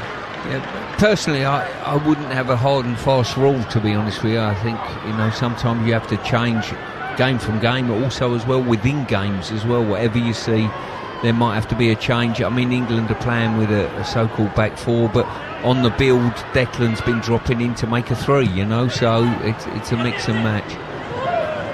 Did see one statistic this week which was interesting, but just wondered whether it was in fact counterintuitive, that the last 41 games England have played, they've had 7 defeats. All 7 of those have come in matches in which they played a back three, whereas when they played a back four, they've won 18 and drawn 3 and haven't lost. But then I thought, well, England by and large have played a back four in the easier fixtures, the ones that you would expect them to win. So it's kind of the tail wagging the dog rather than the other way round necessarily. I don't think it is as cut and dried as perhaps that statistic looks. This is why when we were speaking with Aid earlier, all these stats will be put underneath the manager's nose from all the feeding departments that come into the national team, and certainly it's down to you to decode it. If you take it literally on face value, you never ever play a back three again, do you? And there will be some that will be happy with that. But Italy will be able to bring it forward. 4 minutes to go to half-time here at Molineux tonight. The floodlights are on. But still a bit of late evening sunshine as well. Italians on the right-hand side of the penalty. Work it in for Scamacca. Sharp chance for him. He's placed it over the bar into the south bank, but that was much better. Played in from the right-hand side by Pessina, and he controlled it neatly and swiveled and shot in the blink of an eye. But Ramsdale can watch it over his bar and goes out of play to goal kick before we go to half-time. I tell you what, anything good coming from the Italians is going through Fratesi. I've been really impressed with him tonight. His positional play, just tucked inside, almost one of a three-man midfield on the right-hand side, but he makes runs, he comes out wide, he makes darting runs in behind, and he's got a real good understanding with Pessina, who's playing further up, left-footed on the right-hand side, coming in. Good interaction between the two. Fratesi and Scamacca should have a good understanding as well. They play their club football together for Sassuolo. It's only Fratesi's second cap tonight. He made his debut against Germany in the 1-1 draw last weekend. Well, he certainly caught the eye this evening. Here's Grealish for England, out towards Reece James. 3 to go to half-time at 0-0. James on the right-hand side of the box, taking on Di Marco. Chips it in deep. Good defensive header from Gatti. Got it away from Sterling. But England will pick it up with Mount. Mount to Trippier into the feet of Sterling, but he couldn't control it. Italy working away, and Scamacca intelligently turns it through the midfield towards Pellegrini, but he's forced to retrace his steps and go back for Di Marco. So any thoughts that the Italians had of a quick counter-attack very quickly evaporate, because England got their shape back behind the ball quickly. Ball now with Di Lorenzo, down to Fratesi again. Seems to have time in possession. Way forward and eventually steered out by Declan Rice for a throw that will be taken on Italy's right. Right in front of us, about 20 yards inside the half that England are defending. 2 to go to half time. And it's still England 0, Italy 0. I tell you what, Jim, in a game like this, I know I've worked with a kid, but Declan Rice, he's a special player, you know. If he wasn't in England's team today, you'd start to realise how much he would end up being missed. You know, he's snuffed out a lot of things, he's recovered into areas, and he's got that little bit of sharpness and electricity, and he wants to get on the ball. And he'd be valuably missed if he wasn't in the lineup tonight, because they're causing the odd problem here, the Italians. Trippy with a header away, Fratesi. Grealish did well and closed him down, and stops the ball going out of play for a throw. Assistant referees have only been consistent tonight. They've seen the touchlines as being extremely wide whenever the ball gets out there, and it's felt at times not just the whole of the ball's got to go over the line, the whole of the ball and another ball has got to go over the line before they give a throw. That could easily have been a throw to Italy. Pessina turning it down the right hand side of the area. Locatelli back in. Pessina again, left-footed effort, well saved. Ramsdale just got a hand to it, helped it over the bar, and out of play for an Italian corner. We're really struggling to deal with this side of the pitch. I've got to say, their movement is fantastic. The give and goes, people not staying with people. And there was a double deflection there. I think there was a slight block by one of the defenders, maybe Tamori, and then the goalkeeper's just got a parry to help it on its way. So this is Italy's first corner. And it comes in the final. So they've got Pessina standing right in front of the keeper. It's swung in by Pellegrini very deep. Headed away by Maguire, and then further on by Ward-Prowse. Back in from Fratesi, but headed clear by Rice on the edge of the box. Di Marco, left-footed ball in from him, off the top of Maguire's head, bouncing, and then Abraham clears it, much more up than out. So is Maguire's header. They have now got it back outside the box. Then Grealish and Abraham tackle each other. Pessina with a left-footed effort, that's well blocked by Tamori, and Ramsdale then dives down to his right-hand side to save the subsequent effort that comes in from Pellegrini. That's the end of the first half, in which there was a flurry of late opportunities for the Italians, who've been promising and potent down the England left. England with good chances at the other end, but it's Ramsdale that has made the significant saves. Half-time at Molineux, England 0, Italy 0.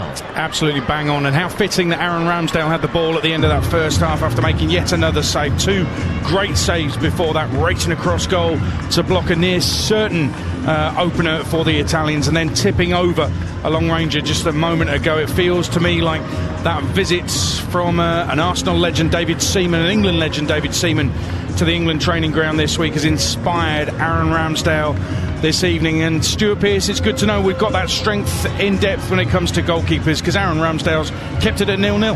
I think we've been blessed over the years, going back a couple of decades, for having very, very good goalkeepers, but certainly Ramsdale's done very well in blocking what he's had to do, got hands on things, getting blocks on things with his legs when he's had to, and I think he'll have his work cut out in the second half if the Italians keep breaking us down on this right-hand side. You were talking about Declan Rice a few moments ago in commentary, and is there anything he hasn't done in this first half? Am I wrong in suggesting we're talking about a generational talent here? It makes me wonder how on earth Chelsea let him go.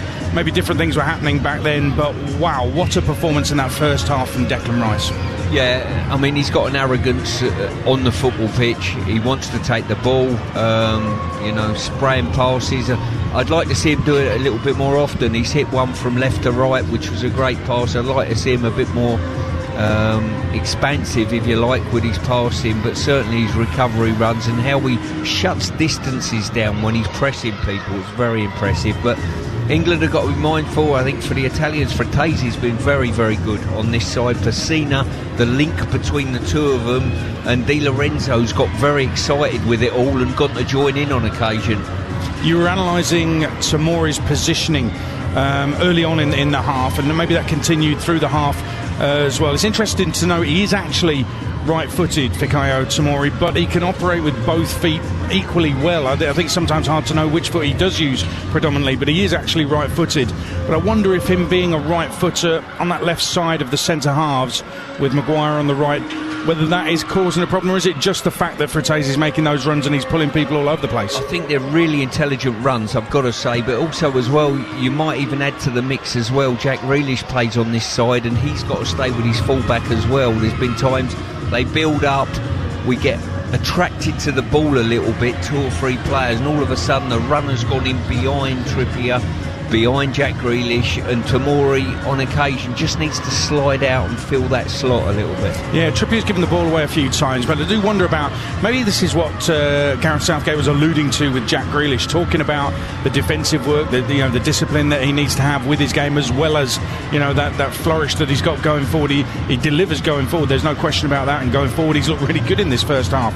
But there was a time, halfway into our own half in this first half, where a ball fell loose and it was almost like he was waiting for somebody to pass it to him rather than putting in a challenge and winning the ball for himself, Jack Grealish. So there is still, as Gareth rightly said, work to be done with Jack. Yeah, I think there is. I mean, there's very few of our players on this pitch at the moment that you can turn around and say they're totally the finished article. You might say that about maybe Maguire, he's been around the block a fair bit, but Abraham, Sterling, you would give that to, but there's a lot of players there that have got improvement, and that's what makes it so exciting watching this team. I've got to talk about Declan Rice again, because there was a moment here by his own corner flag where there's about 3 Italians around him, and he wants the ball, he receives the ball, and he's not panicking because there's opposition players around him. He actually surged forward and kept possession for England over the halfway line. It was phenomenally confident play. I mean, is that what he's like generally around training grounds, around the dressing room, around the place? I mean, is he actually just supremely confident as a human being?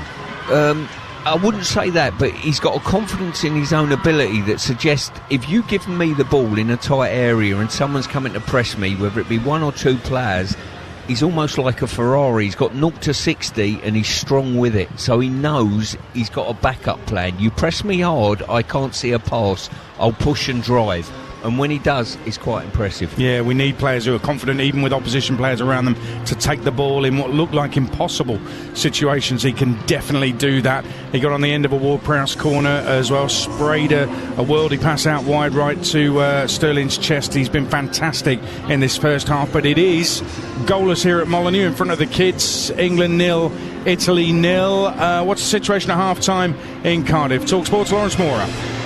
At the break, it's Wales 0, Belgium 0. Really good half of football, though, here in Cardiff. Ethan Ampadu thought he put the home team in front in the first few minutes, but his left foot half volley, which rocketed into the top corner, was disallowed by VAR because of Joe Rodon's stray leg offside from the initial cross. After that, we had a game of really high intensity, end-to-end stuff. Tielemans forced an effort, forced a full-length save from Hennessy. We saw Bale with a great chance at the front post, set up by Dan James's pace and skill on the left. Connor Roberts had a wonderful chance after half an hour, but couldn't keep his shot down. He was only about 8 yards out, and the ball fell really invitingly for the wing back. And then Hennessy, right at the end of the half, again at full stretch to keep out a De Bruyne front post shot, which went like a rocket after he dummied to cross from the left and then whipped it towards the front post.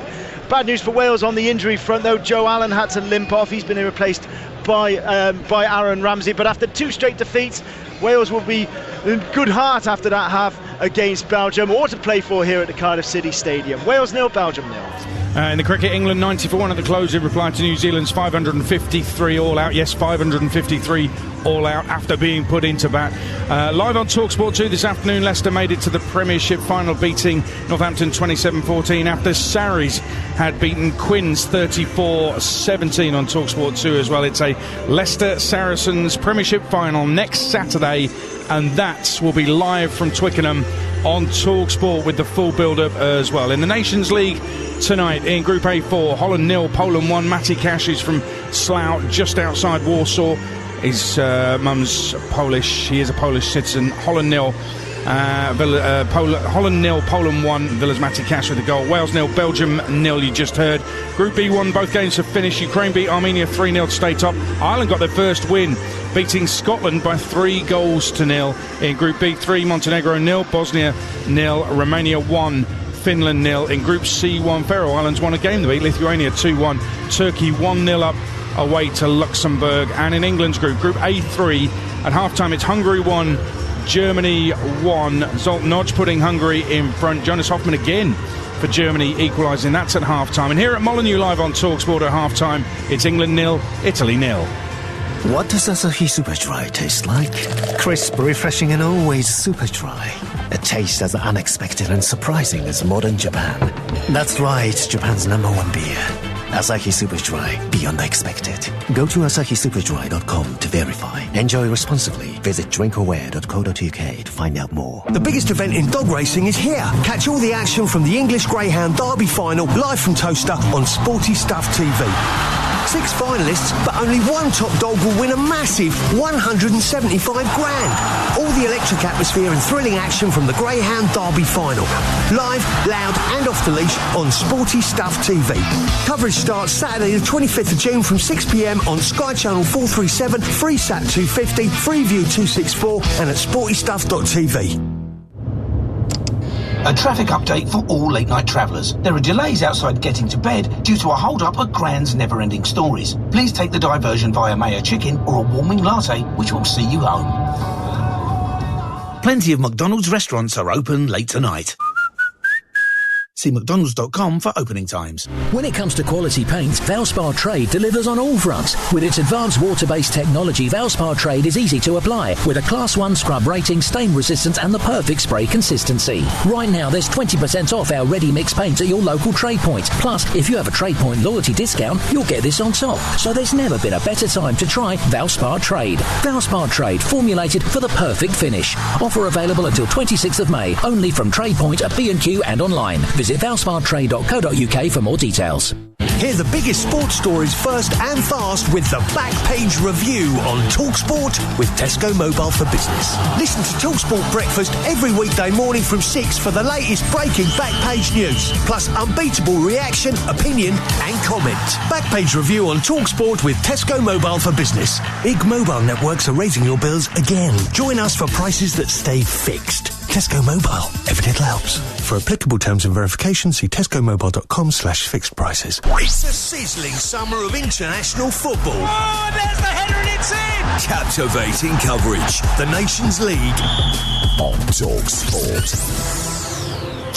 Sports Bar weekend when we're done here at Molineux after the second half. We're going to be taking your England calls from 10 with a former England midfielder, Carlton Palmer, Adam Cattrall alongside him. That's on TalkSport from 10 tonight. And we've got a brand new podcast coming out this Monday called The Men's Room. It's hosted by our very own TalkSport presenters, Adi Oladipo and Rory Jennings. They're talking about everything you'd expect to hear in a man's room, and nothing is out of bounds. That's The Men's Room as a podcast or in vision. Find it via your favourite podcast provider, the TalkSport app, or you can watch it on YouTube, where we've now got over 1 million subscribers to the TalkSport YouTube channel. So thanks for that. Breakfast next week from Ascot. Mondays, Laura Woods, Ali McCoist and Jamie O'Hara. Tuesday, Alan Brazil and Ray Parlour.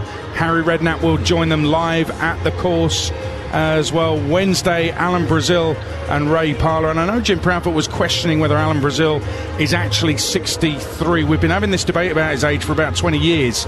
And in fact, in all that time, he hasn't really aged. He's always looked this old. But it is 40 years since Alan Brazil made his World Cup debut in Scotland's 5-2 win over those giants New Zealand. Amazingly, he didn't score in the game. I'm hoping that Ray Parlour reminds him of that fact on Wednesday live at Ascot. Thursday it's Alan Brazil and Dean Saunders, and Friday Alan Brazil with Neil Warnock. That's your breakfast shows next week from Ascot. By the way, Thursday the Premier League fixtures for the new season will be released at 9 a.m, so we'll be bringing you that on TalkSport. Don't forget, we're back here Tuesday night, England against Hungary, Nations League, when this place will be full. It's a sellout. It's another Nations League game, another chance for Gareth Southgate to experiment with this side ahead of the Qatar World Cup. And then on Thursday we're back here as well, because the Lionesses are in action against Belgium. It's the first of 3 warm-up friendlies, all of them live on TalkSport before the Euros next month on home soil. England, Austria will kick the tournament off at Old Trafford on July the 6th. Cannot wait. So, Stuart Pearce, what will Gareth Southgate have learned from that first 45 minutes, do you think? Well, when you get opportunities, you've got to take them. That'll be an important thing. We can hurt them, and I think we've got to be a little bit more forthright in attacking their backline when we get chance with give and goes. But probably the other side of that, the flip side of that as well, we've ceded 1 or 2 chances in this game, and we've been fortunate that the goalkeeper or individuals have got blocks on things that have been really good opportunities. Are we a bit, again, the midfield is in question, and I'm not questioning, I think James Ward-Prowse, and we've spoken about Declan Rice in glowing terms, I think they've both played well, but are we looking, is it looking a little bit like, are there enough bodies in there? I think there are, but you've got to give credit to the Italians. I think the movement's very clever, the little triangle that they've developed there between Fratesi, Pessina and Di Lorenzo later on in the second half are causing us problems with little give and goes and little slide runs and slide passes in behind our back line from close quarters, and we've got to solve that a little bit better. And maybe the lack of a naturalised out-and-out left-back, Tripp's sort of playing this side rather than his comfortable side on the right is adding to the mix. Ultimately, it won't be a problem at left-back because we should have Chilwell and Shaw, at least one of them fit in time for the World Cup. But is it a problem area when we've got 2 out and all of a sudden there isn't one? Is it a problem area? Well, I think it's a problem area twofold. Firstly, defensively, where it doesn't come as natural to be that side of the pitch. And more importantly, potentially, I've not seen Trips in advanced areas delivering crosses, and that's what you lose out on. I've seen James on the other side getting up and advance because it's natural to him, but on this side it's left to sort of Grealish to give you the outlet, and where quite often you need your fullbacks to get up and supplement the wide players to free space up for them as well. There was talk about fullbacks roles these days being they're more advanced and they're different, but I remember you being high energy going up and down the left hand flank. I remember that for club and for country, but was it different, your mindset or what you were asked to do when it was with England rather than your club? In all honesty, no, but you're playing with different individuals. So at club level I often played with players that because you can almost physically dominate them in front of you by saying, look, I'm going to give you the ball and I go on a run and I want it back. So they would supply at club level. At international level, I had John Barnes outside me, who was a far better player than I was, and he saw it my job to give him the ball and let him create. So sometimes you nullify each other at international level, My strength was to give the ball to a wide player and then surge either on the underlap or the overlap, and I often got it back at club level. You give it a Digger, and Digger said, hey, thanks very much for the ball, you can stay there, I'll go and do the rest. John Barnes wasn't bad, to be fair. Exactly that. What a footballer John Barnes was. Earlier on Talk Sport, Dean Saunders and Jason Gundy were on all afternoon before we came on air at 6. Dean Saunders actually said Grealish should play every game. If he plays every game, I guarantee he'll be the best player. He's that confident. He'd open the batting for England. I think they might need him after New Zealand started that second test so well at Trent Bridge. Second half coming up. Players back out on the pitch here at Molineux. It's England 0, Italy 0. Second half with a World Cup and European Championship semi-finalist Stuart Pearce alongside your commentator on TalkSport, Jim Proudfoot. And let me remind you of the 2 teams. England, Ramsdale in goal, James Maguire, Tomori and Trippier, Ward-Prowse and Rice, Sterling, Mount and Grealish, and Abraham. Italy, Donnarumma in goal, Di Lorenzo, Gatti, Acerbi, DiMarco, Fratesi, Locatelli, Tonali, Pessina, Scamacca and Pellegrini. Back underway, Italy in all blue, very quickly guided back to their goalkeeper Donnarumma, who has looked nervy with the ball at his feet so far this evening, and England try and make the most of that now as it goes back to him again, and Mason Mount applies the pressure. Italy try to play through the press, but it's a poor pass from Fratesi, and England have it midway inside the Italians' half as it goes back out towards Jack Grealish. Grealish a yard in from the left-hand touchline, wins a throw. England kicking from left to right as we look at it, attacking the south bank end here at Molineux. Trippier taking the throw into the feet of James Ward-Prowse. Back from Abraham. Maguire's just got to lengthen his stride to be able to get to a loose ball first. Now it goes back out towards Grealish again on the England left, and he plays it deeper for Rice, who will again be able to find Harry Maguire. James coming deeper into the right back role, having take an advanced station in the early stages of this second half. England will work it all the way back for Aaron Ramsdale. And 70-odd seconds into the second period, just a cagey opening. 0-0 here at Molineux in this Nations League game on TalkSport. Here's Stuart Pearce. Yeah, I think the more the clock ticks down, Jim, the more important this first goal's going to be. Nearly a very loose pass there from Ramsdale into midfield, but Rice just sweeping up and covering up the potential problem. But the first goal is going to be absolutely paramount in this game, and I think both teams then can settle into the game and protect a lead in many ways. Ward-Prowse inside the centre circle, playing it forward towards Mason Mount, who hit the bar in the first half. From Mount into the feet of James. DiMarco pushing forward to knock it away. DiMarco, whose haircut is bleached blonde with a dark streak, but when you look at it in failing light here, he now looks like Attilio Lombardo, because the hair that he has got just blends into his scalp. Pellegrini playing it forward, and Maguire with a challenge on the edge of the penalty area. Rice very importantly knocked it away. It came out for Pessina, who cleared a shot over the bar, but driving forward there, Italy going straight through the middle and causing real problems. We've got Scamacca in goal side of James Ward-Prowse, but Pessina couldn't make the most of the chance. No, he couldn't. I think the pass wasn't a good one, just in behind him slightly.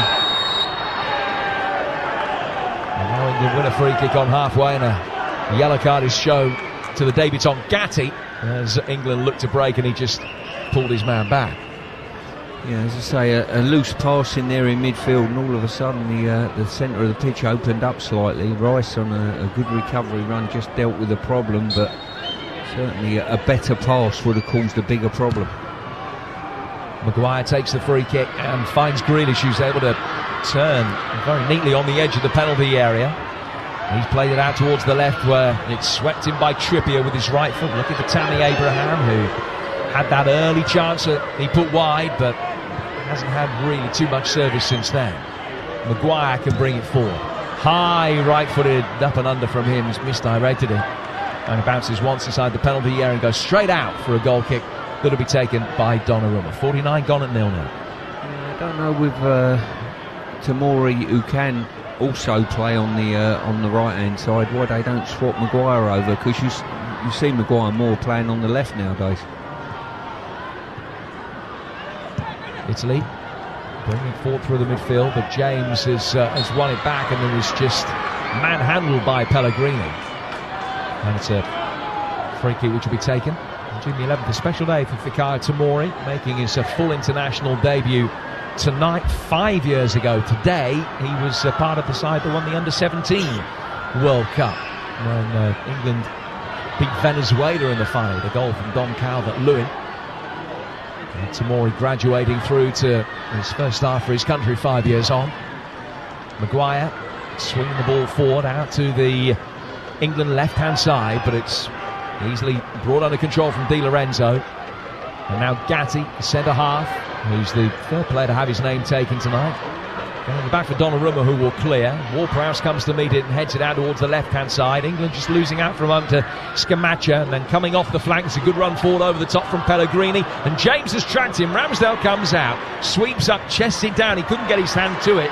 Just had to make sure that he kept a good knowledge of the geography of the situation there, but he did that. And then as it's played forward by England, DiMarco can sweep up at the back, the left back, and now he will be able to get Italy going. Sterling runs into Tonali, and play continues. Sterling then just having a nibble trying to win it back, but he knew that he couldn't make a challenge on Tonali where he was, and Italy have worked it out towards the right hand side for Pessina. A layoff from him towards the edge of the penalty area for Tonali. His ball driven in, is headed away by James. Sterling back for Maguire, and England now can turn and get it forward again with James, who will play in Sterling inside the centre circle, and he can turn and get England going forward. Two opportunities there Raheem had to turn and attack the opposition, and just held it up. He's done nothing wrong, but I would like to have seen him get turned and travel at speed at the opposition's back line. It's a little bit too safe, perhaps, as James has it now to Ward-Prowse to Mount by the corner of the box. Poland 2 up away to the Netherlands, which is a result that few saw coming. Netherlands 0, Poland 2, which is the other game in Wales's group tonight. Wales themselves 0-0 at home to Belgium at the moment. 0-0 here as well between England and Italy, and 1-1 between Hungary and Germany in the other game. In this one, it was 1-1 after 10 minutes there. Rice playing it back out of the England left for Trippier. Trippier to Grealish, a darting give and go between him and his one-time Villa teammate Tammy Abraham. Chipped by Grealish down towards the right-hand side of the box. James misses it in, and Abraham missed it. Sterling didn't, but missed the goal, and he won't know how. He's bumbled it over. It took a lively bounce in front of him, but he has bumbled it over the bar from about 3 yards out. Great chance for England. It should be 1-0. It certainly should. Top quality ball across. We were right behind it. The shape of the ball that Reece James has put across the face of the goal. Defenders don't want to touch the ball, and Sterling should have done better to tap one in. Throw to be taken by James into the feet of Sterling. Back from James to Ward-Prowse. And England have had this flurry of chances early in the first half, and a good one right at the beginning of the second as well. The Dutch, having gone 2-0 down, have pulled one back within a minute. So after Zielinski had given Poland a 2-0 lead, Davy Klaassen has halved the deficit in Rotterdam. The Netherlands 1, Poland 2. Ward-Prowse trying to get away from Pellegrini, has managed that and guides it back for Maguire. Clever flick round the corner from Mount, and Abraham trying to make something of it, just got caught on the top of the foot there by Acerbi, and he might need a little bit of treatment to the foot or the ankle. He's actually back on his feet straight away. Play will resume with an Italian throw. It's been a goal in Cardiff. Lawrence Moura. Wales 0, Belgium 1. Yuri Tillemans with it, some 50 minutes, curling it beautifully into the corner of the net from the edge of the area. It was a really sumptuous finish. The Belgians in front. Wales 0, Belgium 1. So Belgium winning, Poland winning. The two away teams ahead in that group. Both the games in this group in League A of the Nations League still all square. Hungary 1, Germany 1. And this one, England 0, Italy 0. Elsewhere in the Nations League tonight, Romania 1, Finland 0. Turkey leading Luxembourg 1-0. Goalless between Montenegro and Bosnia-Herzegovina as the Italians send the young winger Nonto out to warm up down on the touchline. The teenager who made his debut the other night, Pellegrini, trying to bring it forward, and he's done well. He's got away from Abraham and then plays it forward briskly. It came off the heels of Scamacca. Rice comes back with the aid of Ward-Prowse to get possession back for England. That was a promising opportunity for Italy that very quickly fizzled out. A better ball towards Scamacca, and England might have had problems. Grealish has it. Back for Declan Rice again. Rice turning on the edge of the penalty area, can find Grealish. Grealish rolling the studs of his boot over the top of the ball, round the corner for Mount, who drives it in, but not the best delivery, and it comes back off Locatelli, but England will try again. Trippier and Mount combining. Ward-Prowse on the edge of the box. Grealish, little right-footed ball in for Sterling, shot on the turn, and Donnarumma dived down to his right and made a comfortable stop. Sterling's effort right down the middle, and it lacked the power he needed. 0-0. Yeah, good play there. Grealish just got the ball on the edge of the box, and a great ball into Sterling, who's managed to get his shot away. He was just hoping that it might take a deflection, go through legs, unsight the goalkeeper, but I've got a feeling the pitch, the ball's not running as quickly. I don't know whether they've left it a little bit woolly because the amount of matches on the pitch. Yeah, game tonight, game on Tuesday, as England take on Hungary. We'll be in these very seats for that. Share it with you here on TalkSport. The build-up starting at 7. Ahead of a 7:45 kickoff. And then Thursday, England's women taking on Belgium here at Molineux. That's an 8 o'clock kickoff, and it's also live for you on TalkSport. Ramsdale driving it forward, coming together between Sterling and DiMarco, who's gone down holding his face. Sterling jockeying for position, just trying to roll his man. The left arm was out. He caught DiMarco just maybe underneath the chin, and the Italian defender made sure the referee realised contact had been made. Free kick to Italy. DiMarco's okay, and Acerbi's going to take it. We're 10 minutes into the second half. The cuteness of the Italian defending at times is there for all to see. A touch, yes, maybe Sterling's put his arm out there, but DiMarco knew exactly what he's doing, going to ground, getting the free kick. And just earlier in the first half, similar type of thing happened, and it was DeMarco who took Sterling out. The intelligence of their defending is very, very good.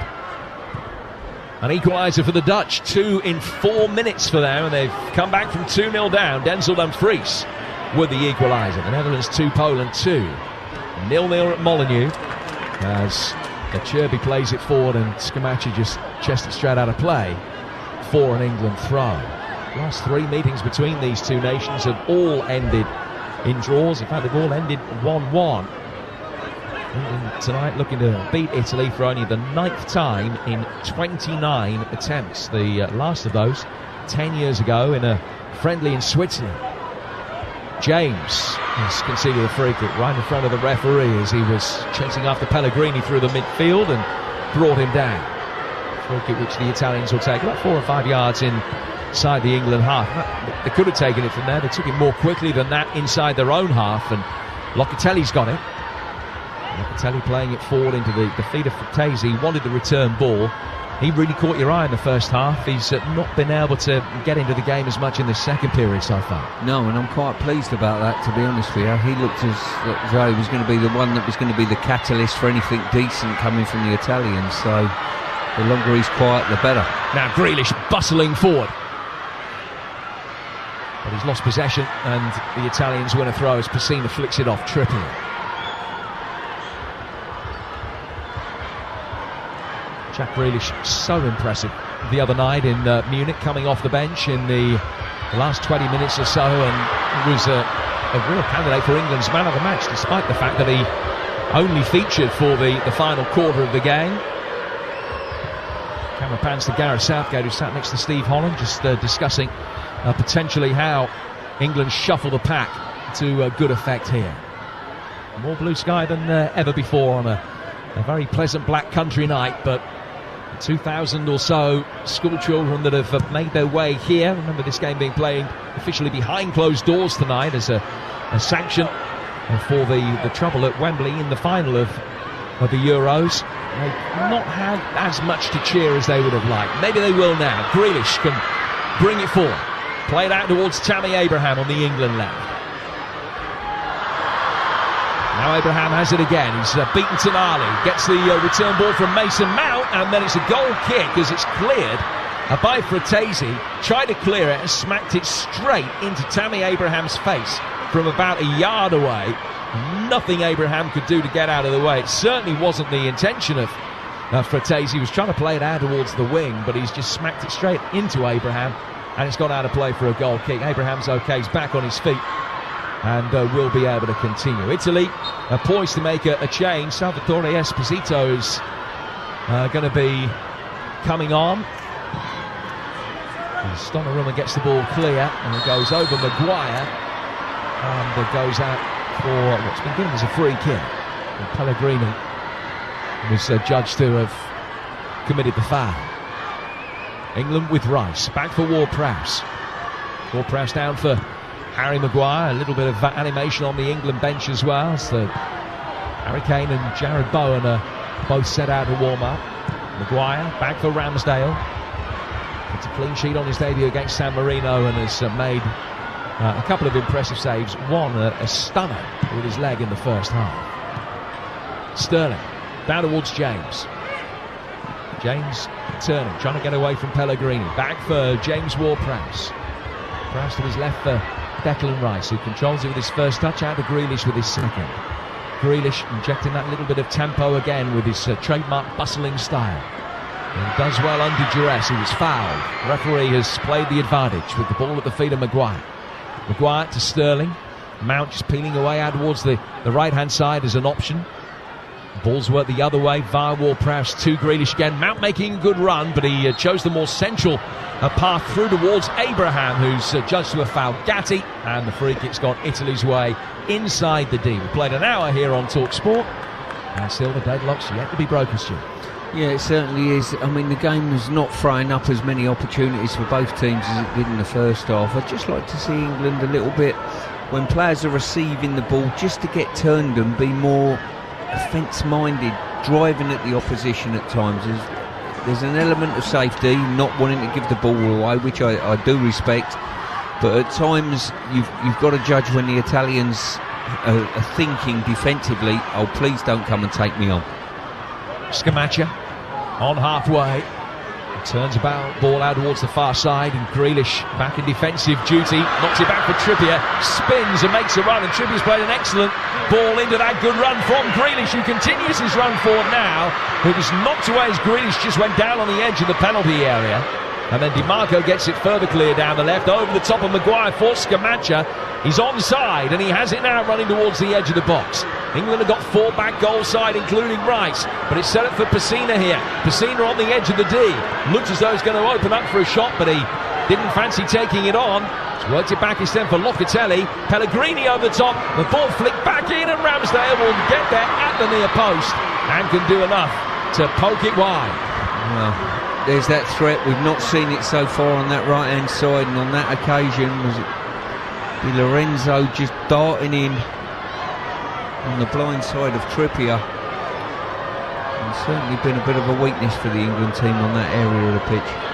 He flicked it up with his right foot into his chest, which wasn't his intention. It was actually going wide. Ramsdale not too sure, didn't want to take any chances, and waved the left hand at it to help it on its way past the post. So Italy get this first corner of the second half, which will be taken on the right flank. A double change is imminent with Esposito and Nonto about to come on. Corner very deep, headed back outside the penalty area by one of the Italians. Back out to Dimarco. Dimarco to Frattesi, who's the deepest of the Italian outfield players, to pick it up and get them going again with Gatti, who's then fouled by Abraham. That was a great point in case there. The corner was headed out. It come to Sterling. He could have turned and gone forward with it. He's tried to hold it up and go backwards, and all of a sudden lost possession of the ball. I think on occasion like that, you've almost got to get turned and see what it does to the opposition. Well, Locatelli and Pellegrini are the players that are coming off, and Esposito and Nonto are going to come on to replace them. England will be bringing Bowen and Kane on in a moment, and Calvin Phillips is also getting ready as well. So while these substitutions are made, let's go back to Cardiff and TalkSport's Lawrence Moore. Where it is Wales 0, Belgium 1, 61 on the clock. Yuri Tielemans' goal, the separating these sides, and a substitution for Wales as they try to get themselves back into it. Connor Roberts being replaced by Reece Norrington-Davis. The chances come and go. Joe Rodon just put one over the bar. Wales 0, Belgium 1. Montenegro 0, Bosnia and Herzegovina 1, with Manalo on target. The England changes will see Abraham replaced by Kane first up. Phillips and Bowen coming on as well. What have you made of Tammy Abraham's night, Stuart? I think he's been steady. I don't think he's been done too much wrong in the game. We're looking for a goal now, and you can see does Harry give us that different dynamic in this game in isolation. But I think from Tammy Abraham, I think he's had a steady night. And also coming off, Declan Rice, Phillips on for him, and Mason Mount, who is replaced here by Jared Bowen. Yeah, I think I can see Bowen being a good acquisition, because he's got the ability to turn, face people up and run at them with pace, and I think that's potentially what we need in the ranks at the moment. And obviously the interaction with Kane and his hold-up play might just be a good addition to what we've got. Dimarco on the left-hand side of the penalty area fizzes a low ball across the edge of the 6-yard box. Trippier got something on it. He went high up in the air and then came down. He dealt with that as well, and England, with Grealish, do very well to win a free kick over on the far touchline. But straight from the restart, with England having made this triple change, I think that's all at sea as Dimarco made his way forward. Got away from Phillips, but the ball inside the penalty area was dealt with by Kieran Trippier. Now, we talked about it a lot in your absence over the last couple of games, this set of 4 games in quick succession, where it's not just looking ahead to the World Cup, it's not just the Nations League as an entity, but it's also managing the workload of the players after the seasons they've had. And you can see that here with Rice, who's started all 3 games, getting half an hour off here. Yeah, I spoke with one of the England analysts who I bumped into in the concourse earlier before the game, and they said they found it really, really difficult, especially with the 2 away games, the turnaround of time. And bear in mind all the analysis that needs to be crammed in that time, not just from a physical aspect on the training pitch, but you're talking about analysing the opposition, feeding that back into players, breaking down the last game as well and learning lessons from there for the players. There's so much information, especially over this short period of time. They've almost found it more difficult than tournament football. The itinerary is far from ideal, it's fair to say. Bowen has done really well. Great first contribution from him here. Sets it up on the edge of the area for Grealish. Grealish now inside the box, forced to come back out. Ward-Prowse cuts across it and fires it wide. But that was a great introduction for Bowen. Yeah, that's what Bowen can do, and I think that's what the game has been lacking a little bit. The ball's bounced quite kindly between him and DiMarco. He's picked the ball up and his first thought is to drive towards the opposition's goal. So Bowen on for his third cap, playing up front alongside Harry Kane. Sterling at 10, Bowen on the right, Grealish on the left. You've got Phil Foden to fit in somewhere along the line. Foden could play deeper alongside Declan Rice. It's a position that he hasn't played for England, but you think back to previous games where he has featured and been happy to drop deep, and it's certainly somewhere that he looks very comfortable and competent.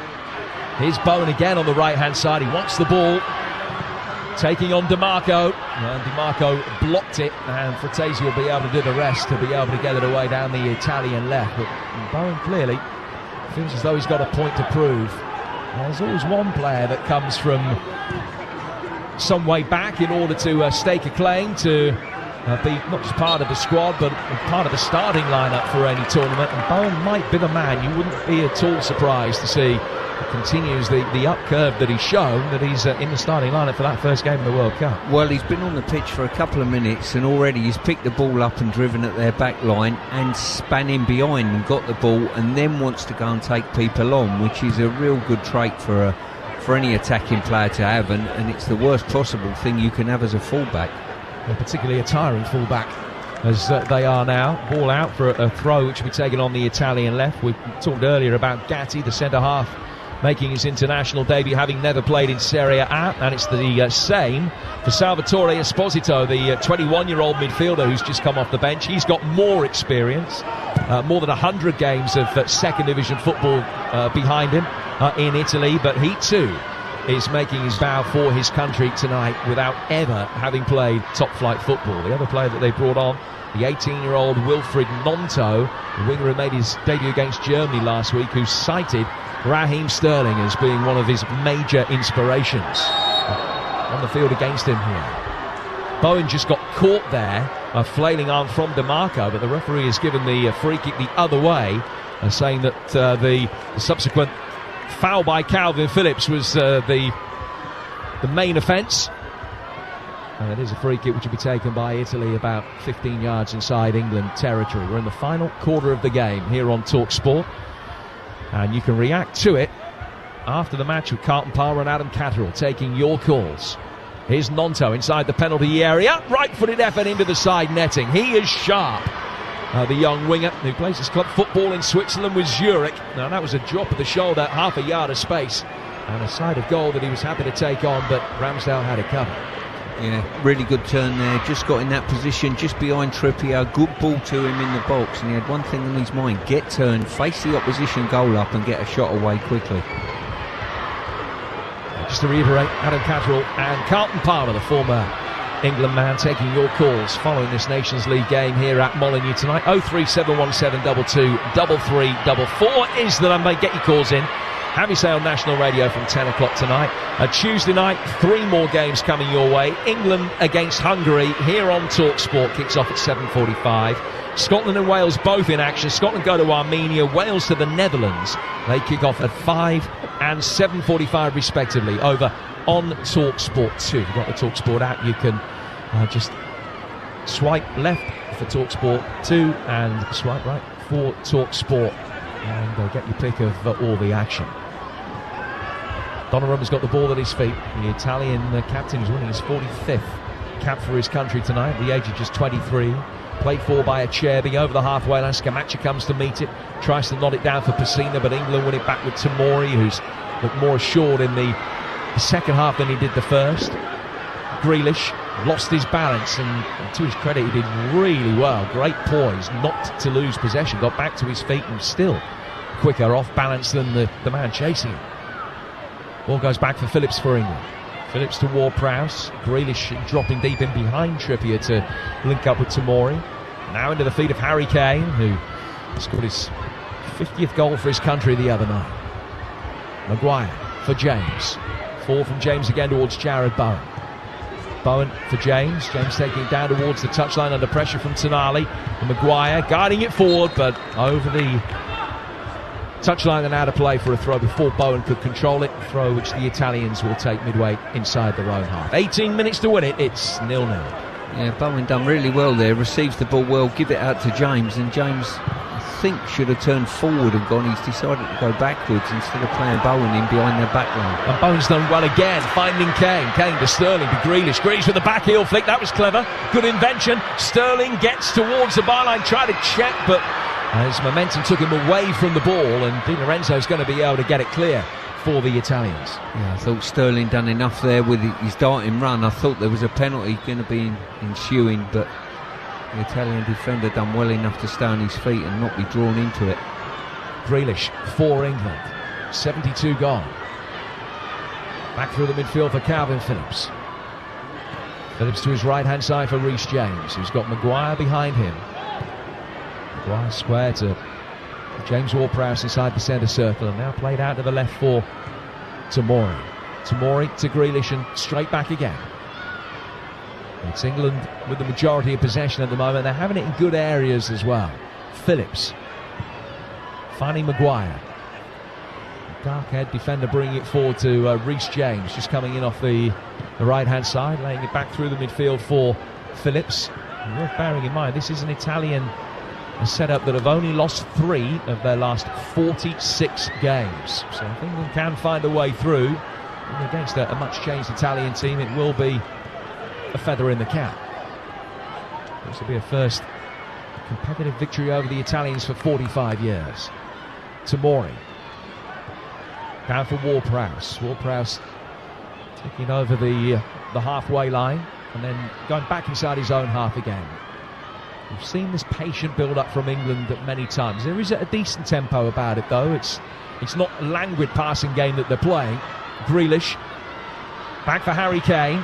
Kane through the midfield. Bowen dropping off and finding a yard of space. Has drawn the left-back DiMarco out of the defensive line. England can't make the most of that. They've still got it. Sterling dropping deep, and DiMarco flicks it away from him as well. And when he does go, Frattesi will just drop into that left-back area to cover him. England have lost it. Phillips, the guilty party. And now a chance for Pessina on the right-hand side of the penalty area for Italy, but he couldn't make the most of it as Monto made the run. And it goes straight through for Ramsdale. Yeah, just passing the ball with no real sort of idea of where we're looking to go with it, and all of a sudden it just encouraged the Italian press, and they got on, and it ended up being Tomori with a little bit loose with his pass, and then Phillips just being caught for a little bit of toe. And this is one of these games, Jim, where we're waiting, and if England win it, we'll look and say some really good things and how well they've done, and if they end up getting beat 1-0, we'll say a little bit disappointed. It's on a razor's edge at the moment, it really is. England without a win in 2, and it's the first time in 3 years that has happened. Could be without a win in 3 in 20 minutes time. Failed to score against Hungary. Are they going to fail to score here at Molineux tonight? It's the one goal in this Nations League campaign so far, which was that late Harry Kane penalty in Munich. Ward-Prowse finding Phillips, and the Leeds man brings it forward out of the left-hand touchline in front of St George's flag, which is being waved very vigorously by a youngster over on the front row of that far stand. Grealish to James, back for Grealish again. Maguire pushing forward to join the attack. Crossfield ball from him, well played out to the England left, where it's turned round the corner. Sterling will make the run, but Gatti with his superior size has been able to shepherd the ball over the line and stop Sterling getting a nibble at it. Out of play for a goal kick, and the Italians will make another change. Scamaccia coming off, and he'll be replaced in a like-for-like swap by Raspadori. Giacomo Raspadori, the Sassuolo player, replacing his club teammate. Scored a couple of goals against Turkey back in March. He's just had his first season as a regular starter in Serie A, where he scored 10 goals, and he comes on hoping to add to his international tally of 3 and 5 starts, which has been a decent start to his career. He's got 14 minutes to show his worth. Bukayo Saka's going to have just a fraction less than that. He'll be on very shortly for England, just putting his shirt on down beneath us now. 76 gone, 0-0 here at Molineux on TalkSport. Stuart, please. Yeah, as I say, Gareth is putting ace card after ace card down in the hope to break the deadlock. He really is. It's Saka who's about to come on very shortly, and probably suggest it might be for Sterling, maybe, and move Grealish inside in that number 10 role potentially. But just looking to just create and get that opportunity within the game. Opportunity's not been forthcoming in this second half at the moment for either side. DeMarco on the halfway line, under pressure from Bowen, who put his foot in, and Kane chased after the loose ball, but Cherby had a 10-yard start. Goes back to Donnarumma, and Donnarumma again taking a chance and side-footing the ball out. Very nearly passed it straight to the nearest England player. He did that in the first half to Abraham, but England couldn't make the most of it. Kane coming back in the midfield, can't pick up possession. Cherby is just going to be able to play it forward for Esposito. And Italy just glad to get a feel of the game at the back again. In terms of the stats, incidentally, in the second half, attempts just 3-2 in England's favour, and just the one shot on target from either side. The first half, it was 8-6 in England's favour. A much more open game. It's in danger of fizzling out a little bit, but still there to be won for either side. Yeah, I think you're right there, Jim. I think the Italians will be quite happy to take a point on the road in the group, especially how they stand at this moment in time. And from our point of view, well, you don't want to get beat, that is for sure. Sterling for Kane, left-hand side of the area, and the excitement in the crowd goes up a couple of notches as he brings it forward. Grealish, always a buzz of expectation when he's got it. Sterling and Kane again, but he's hit a rising drive over the bar and out of play for a goal kick. So England will make the change, and as you expected, it is Sterling who's coming off, and Saka will come on to replace him for the final 12 minutes. Yeah, I wonder whether they'll slide Grealish just behind Kane, potentially. Well, Bukayo Saka scored in 3 of his last 4 starts for his country, 3 and 5 all told. It looks like Bowen's going to play just in behind. Very versatile. At West Ham, you used him as a 9, as a forward, playing predominantly on the right-hand side. What's his best position? Out here on this side, I think. Just coming off the line, opening the goal up on his left foot, I think is probably his best position. But saying that, he can finish really well, and he's got great energy. So playing down the middle is not such a bad thing. 0-0 here with 10 minutes to go. Same situation, 10 minutes left in Cardiff. Lawrence Moran. Whereas Wales 0, Belgium 1, and Wales really pushing hard for an equaliser, but the difference between the two teams summed up in a substitution as Hazard comes on for De Bruyne. Meanwhile, Wes Burns of Ipswich has come on for Nico Williams. It's Wales 0, Belgium 1.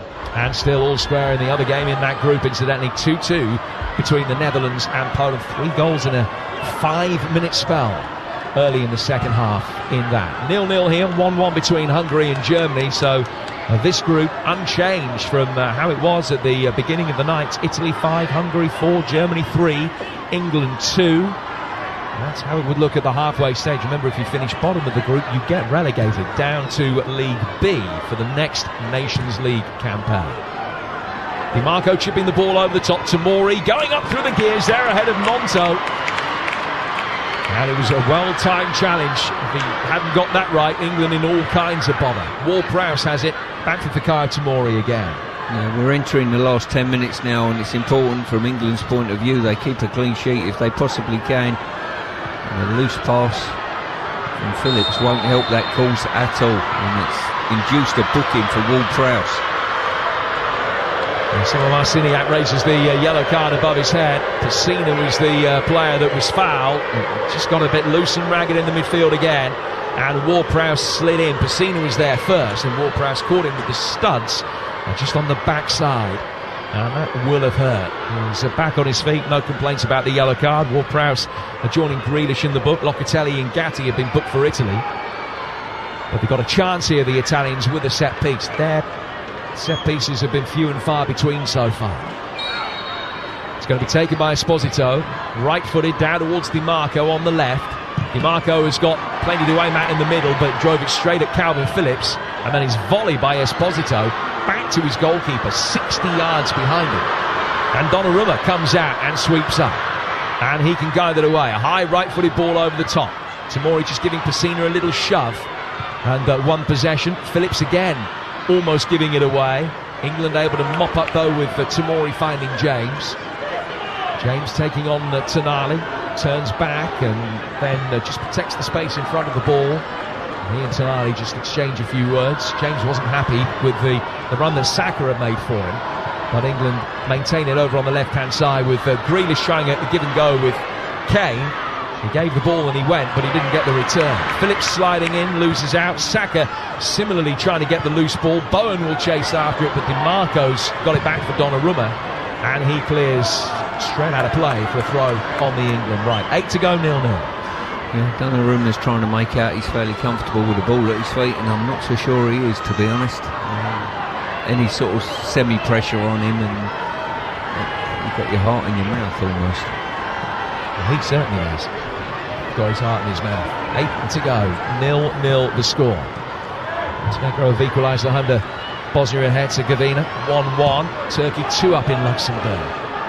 So making heavy weather by the sound of that in League C.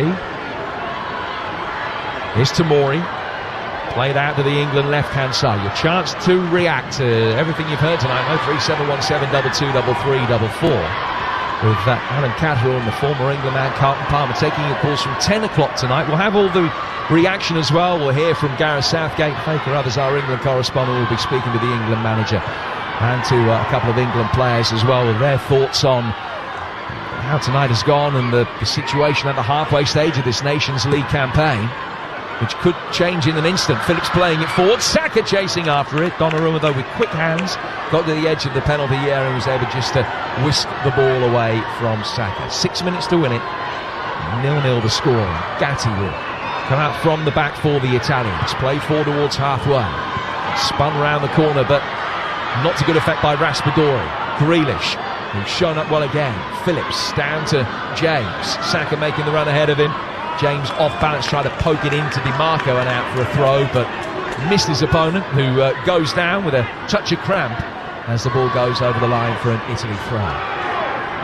Just a couple of, if I was probably coaching Reece James, I would just say to him, there's a few times when you pick the ball up, just go forward or play forward. I think England, certainly in the second half, if it was a training ground exercise, Jim, you'd almost say you can't pass backwards, you've got to go forward, you've got to turn and run with the ball forward, or you've got to find a pass forward. And on occasion I think that would just benefit us a little bit. Di Marco for Esposito, and a long crossfield ball for Di Lorenzo, who will be able to bring the ball forward. Esposito's got it again, 5 yards inside his own half. It is a mix and match England side that has been fielded, but we made the point before the game, it was a stronger England side on paper than the Italian team, who were only averaging 15 caps a man, and had 2 playing for them tonight with no experience of top flight football.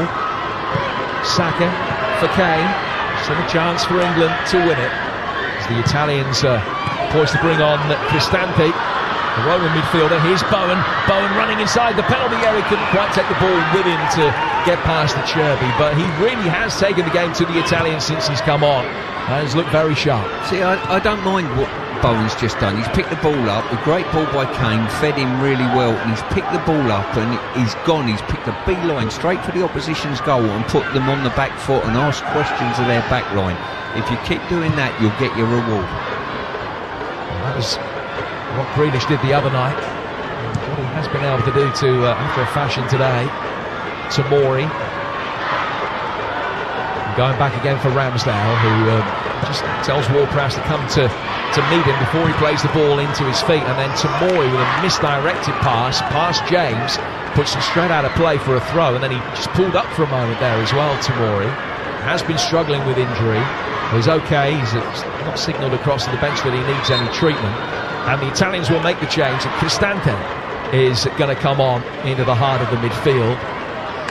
Just waiting to find out who it is that will be replaced. He's got Roberto Mancini's hand on his shoulder for a moment, and it's going to be a double change. They were just waiting for Florenzi to get himself ready. They have to make it as a double change, the Italians, so they won't quite make it now.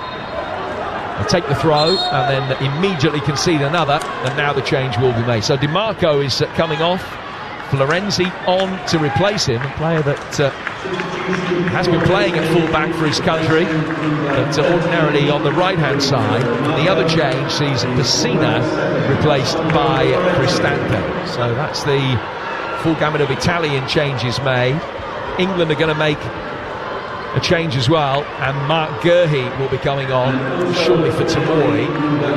Just wait for confirmation of that, but Gurhey poised to come on, and indeed it will be Tamori he replaces. Yeah, it will be. As I say, Gurhey, he's impressed me this year, I've got to say, playing for his club. He's done very well, and to have the opportunity back in the season and in March as well, I think, when he played, it was pretty good. Yeah, he made his debut against Switzerland in March. He only made his Premier League debut back in August. A player born in Côte d'Ivoire, has got more than 100 first-team games behind him, and comes on for his second game for England. 2 minutes to go. Is at this stage of the game that England got their goal against Germany on Tuesday.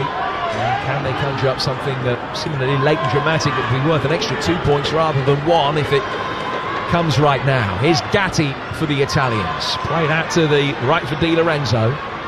Di Lorenzo turning it round the corner, away from the challenge of Phillips.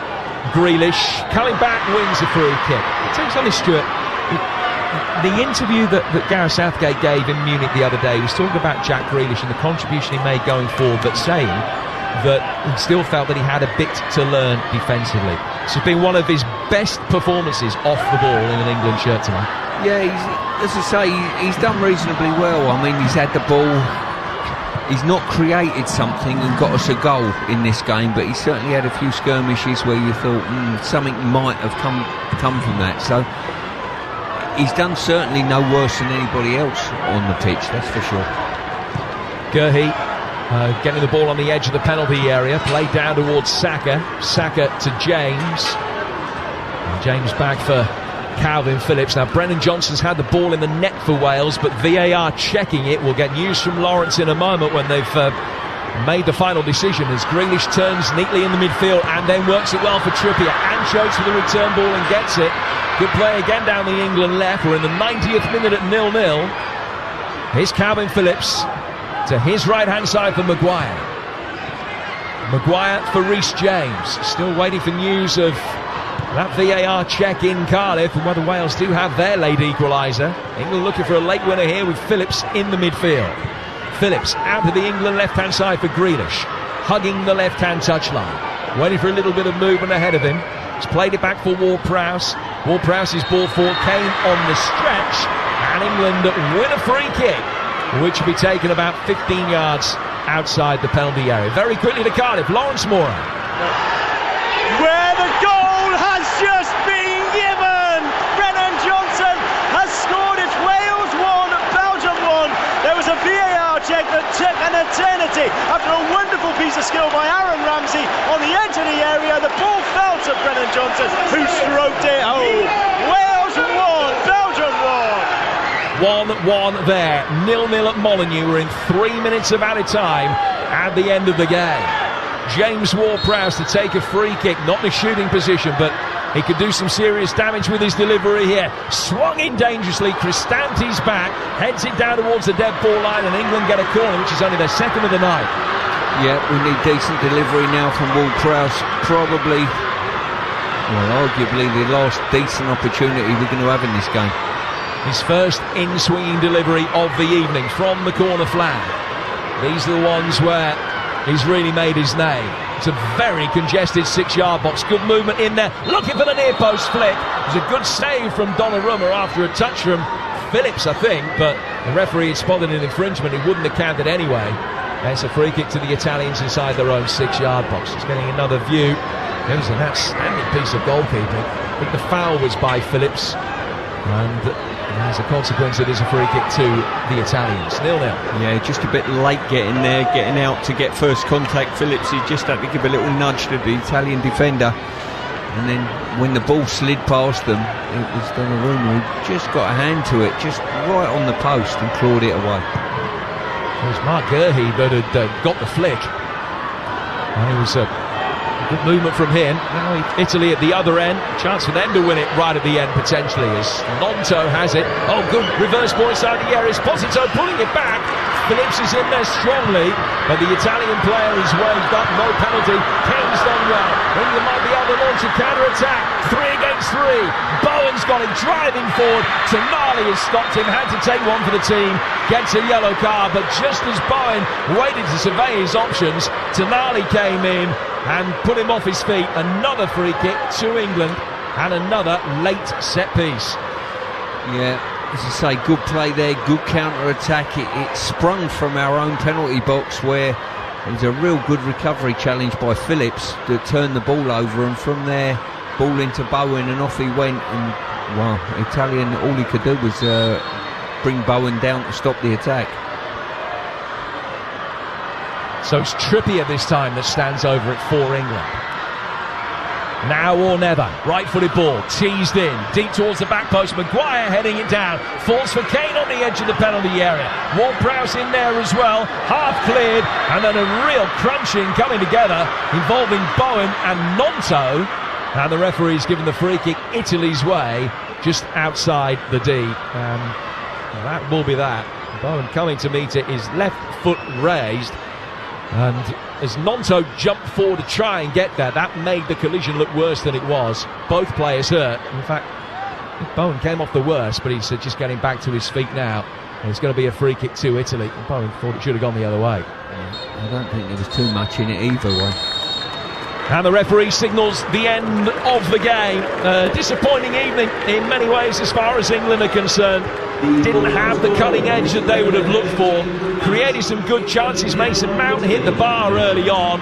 Aaron Ramsdale with one outstanding save to maintain his record of never having conceded a goal for his country. There were positives, but not an overwhelming rash of them. And England will look at the table at the halfway stage of this Nations League campaign, where they're propping it up and know that there is room for improvement. It finishes at Molineux tonight.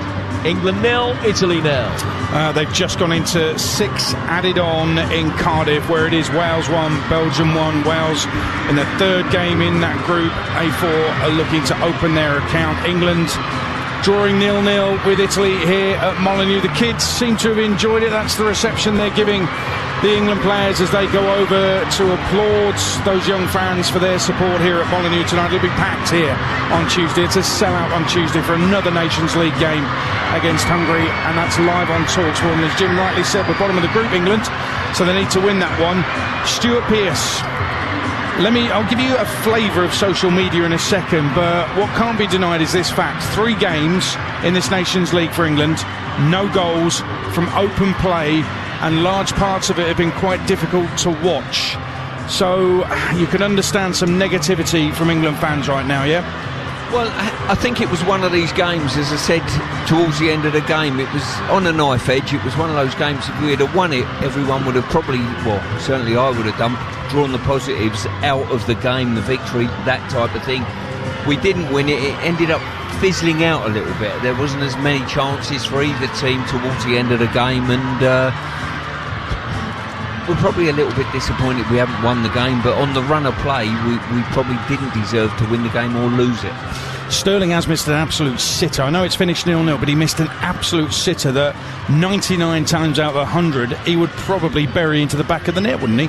Yeah, it was a great opportunity. Saying that, Mount's one in the first half I thought was a really good opportunity. Well, he hit the bar, yeah. Exactly. I thought he probably should have done better, and that might have been an easier chance than maybe Sterling. Sterling's was closer, but the ball's come across in front of bodies as such. I think Mount come onto it and saw it in plenty of time, but listen, it's one of those, you take a little bit from the game. We've got a draw. It really is a glass half full or half empty scenario. We've got a point away in Germany, which on the face of it's a really good result. Drew against Italy at home, which, you know, we've not got a great win ratio against them in time. It's just that game against Hungary come round and we didn't look as though we were prepared for it, if you like. Yeah, with Italy, it's either, well, we've got to draw against the European champions, or we've got to draw at home to a side that hasn't qualified for the World Cup. So take your pick, fella. Let me give you a couple of messages that have been thrown around on social media. This is a flavour of English fans, and I know you talk about half full or half empty. I know with a lot of England fans it is half empty, especially when things go wrong. But one here has said, at the World Cup we won't make it out of the group with Gareth as manager. Another one said Southgate absolutely has to go before the World Cup, zero question about it. I must point out here, these are not my views, and I actually don't agree with those views. I can't believe England won't get out of a group with Iran, USA and Wales in it with respect to those three nations, and I think Gareth has enough in the bank to not be subjected to calls for him to go before the World Cup. I think it's outrageous, actually, but that's how some fans are feeling after 3 games and no goals from open play, Stuart. I've got to say, I think that's probably a ludicrous mentality for a team that consistently, not just in a small window of 1 week, but consistently have delivered results, performances. And I've said many times before, I turn up to watch England play, and in the main I know there's been a consistency of performance, and that's all you can ask for. I think we've got a lot of attacking option, but I'm not sure we cut the opposition open enough for the ability that we have within our ranks tonight. A lot of changes to the starting lineup, and changes as the game went on as well. Gareth's talked about the timing of these games, these Nations League games, and again, we'll reiterate, he's stressed that he is experimenting ahead of the World Cup. So, I mean, the performance, you know, it wasn't attractive on the eye, I don't think, in the main. The result is not particularly great. It's not the end of the world, but we're bottom of the group, so I understand the negativity. But we've got to keep it into context with the fact that it felt like, from what he said, Gareth could have done without competitive games, Nations League games, at this time, end of the season. Maybe, but what I would say is I'd rather us play a competitive game against Italy, Germany and the like, rather than play 2 friendlies. You know, maybe 4 games in this condensed period was a big ask for all nations, let alone anything else, and there's a reason why they've been put here, make no mistake about that. But I personally would rather see us play a game that it does mean something. It's Nations League and it's going towards something, and I'm pleased we're playing these games, and they're tough tests, they really are. When it comes to Tuesday here against Hungary, a full house, sellouts, I think that there's a bit of pressure on that game. England, I think, have to perform, they have to win. A lot of people will be thinking, well, they've got to win well to win us back over after the 3 games that we've just had. So is that the pressure going into that game, and do you expect Gareth to respond by picking his best side? I think he'll pick a side to win the game. Whether he'll pick our best side, I'm not sure about that, but I will agree with you definitely on this in regard to, I think we'll come Tuesday, and I think it's really important that England put a performance in that wins the game firstly, but certainly turns a few of these doubters round. Stuart, we'll talk about some positives in a moment, but it has now finished in Cardiff. Lawrence Mora. Wales won, Belgium won, the full-time whistle goes, and Wales have their first point in their 3rd Nations League game of this campaign. It all looked like Yuri Tielemans' goal on 50 minutes was going to win the game for Belgium and condemn Wales to a 3rd straight defeat, but unlike against Netherlands and Poland, there was a late sting in the tail for the visitors. The Leicester forward Tielemans had found space on the edge of the area on 50 minutes and stroked the ball home low into the corner beyond Hennessy, and at that point it looked like Belgium could well run away with it. Carrasco really should have doubled the lead shortly afterwards, but Wales gathered themselves and they came again. The main issue for Cymru this evening was that their 3 best chances twice fell to Joe Rodon and once to Connor Roberts, and all 3 times the ball ended up going well over the bar. Brennan Johnson, though, was the man to replace Gareth Bale on 70 minutes, and he got his team level with just 4 minutes of the 90 to go, sweeping the ball home after an absolutely breathtaking piece of skill by Aaron Ramsey on the edge of the area, setting up with a glorious little flick. Johnson, the new hope for Wales, but after 3 games, 3 defeats, and of course that World Cup qualification, Wales will head to the Netherlands in good heart. It was a very, very good performance from Rob Page's team tonight, and they needed that point and that late goal by Brennan Johnson. All over at the Cardiff City Stadium. Wales 1, Belgium 1. Well, can't wait for Johnny Owen and friends tomorrow morning, 9 a.m. on TalkSport. Johnny, a Wales fan, a Welshman, of course, and a Forest fan, so he'll be waxing lyrical, I'm sure, about Brennan Johnson's late equaliser to get Wales off the mark in the Nations League tonight against Belgium. And, of course, his partner, Vicky McClure, from Line of Duty, is playing in Soccer Aid tomorrow night as well, so I'm sure some big previews of that. That's 9 a.m. Tomorrow morning on TalkSport. Johnny Owen and friends with Mike McLean and Mark Webster on the show as well. Let me run down the Nations League scores for you this evening then. In Group A3, England 0, Italy 0. It finished Hungary 1, Germany 1. I'll give you the table in a bit. Holland 2, Poland 2 in Group A4. Holland come from 2 down to get a draw, and Wales 1, Belgium 1. That Brennan Johnson late equaliser getting a point for Wales, getting them off the mark. Elsewhere in Group B1, Ukraine 3, Armenia 0, Republic of Ireland 3, Scotland 0. In Group B3, Montenegro 1, Bosnia 1, Romania 1, Finland 0. And in Group C1, Faroe Islands beat Lithuania 2-1, Turkey 2-0 winners in Luxembourg tonight. So let's have a look at the tables for you. For in terms of B1, Republic of Ireland gone second with that win after 2 defeats, and they're above Scotland. Ukraine top of that group. Elsewhere in the Nations League tables, England still bottom of their group. They're 4th with just 2 points from the 3 games. Germany with 3 from 3, Hungary 4 from 3, and Italy top 5 from 3. And in Group A4, Holland are top on 7, Belgium and Poland on 4 points in 2nd and 3rd respectively. Wales with 1 point, bottom of the group. Stuart Pearce is with you. We're going to bring you reaction from the England camp. Our England correspondent Faye Carruthers is going to be getting the interviews either on this show or Sports Bar Weekender after 10 o'clock with Adam Cattrall and Carlton Palmer, and they're waiting for your calls as well. 03717 223344 is the number on TalkSport. That's coming up after 10 o'clock. I've been very negative so far, Stuart. I apologise for that. Let's get positive, because there were some positives. Jarrod Bowen, again, he really tried to drive England forward when he came on. Yeah, I think he can be quite pleased with the 3 contributions he's had over the 3 games. I really can. I mean, the one thing that he did do, and I was sort of probably moaning slightly in the second half, the fact that players received the ball where they could have got turned and gone forward, and we played safe and kept possession football on occasion.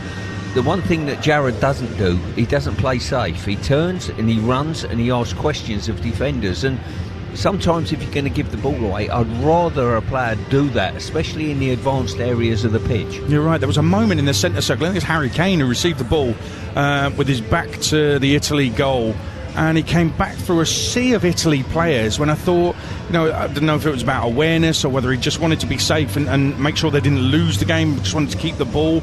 I mean, you've used that phrase, playing safe, and that's what's being levelled at Gareth Southgate, but there was an example of it on the pitch, and that's from a senior player in Harry Kane. Yeah, I mean, we're a good possession side now. We're certainly as good a possession England team than I've ever known. But with that comes the fact, when is the time to keep safe possession, and when is the time, if you're in certainly either a full-back in advanced area or alternatively one of those front 4 players, when can I get turned? Because getting turned is a game changer in football. Facing the opposition's goal sends a message out to the back line of the opposition and says, I'm coming for you. Yeah, we've got to find ways, haven't we, England, to disrupt the opponent a bit more. The crossfield from Declan Rice in the first half really did that and kind of opened them up, made them all go across that side of the pitch. I didn't see enough from that, and that's part of it, playing on the half turn and being prepared to drive at them. Bowen certainly did that in the second half. Another positive, I'm looking at him down here, big smile on his face, the England goalie Aaron Ramsdale, only his second cap. He's kept 2 clean sheets, one against San Marino, one against Italy, but he always seems like a positive individual, good to have around the camp, I'm sure. But in terms of his performance tonight, there were 2 or 3 outstanding saves from the Arsenal number 1. Yeah, there certainly was. As I say, he made the difference and kept us in the game when he needed to. I think he's just carried on from a really solid season at Arsenal last year, and he's just grown in stature, I think, and this will do him the world of good, that performance. It doesn't alter the fact... Well, I'm asking you, does it alter the fact that Jordan Pickford is the undisputed number 1 in Southgate's mind? It doesn't at this moment in time, but what it does, it just sends a message out to Gareth and says, hang on, I might have a good number 2 or number 3 waiting in the wings, you know. Good thing is he's decent with his feet as well, and that's probably the one key card that Pickford's got that keeps him in the team that Gareth likes. If they're going to play from the back, you've got to be good with your feet. Pickford is, and Ramsdale's not bad either. Got depth with keepers, haven't we? We certainly have, and I think we've always had that with England, certainly over time.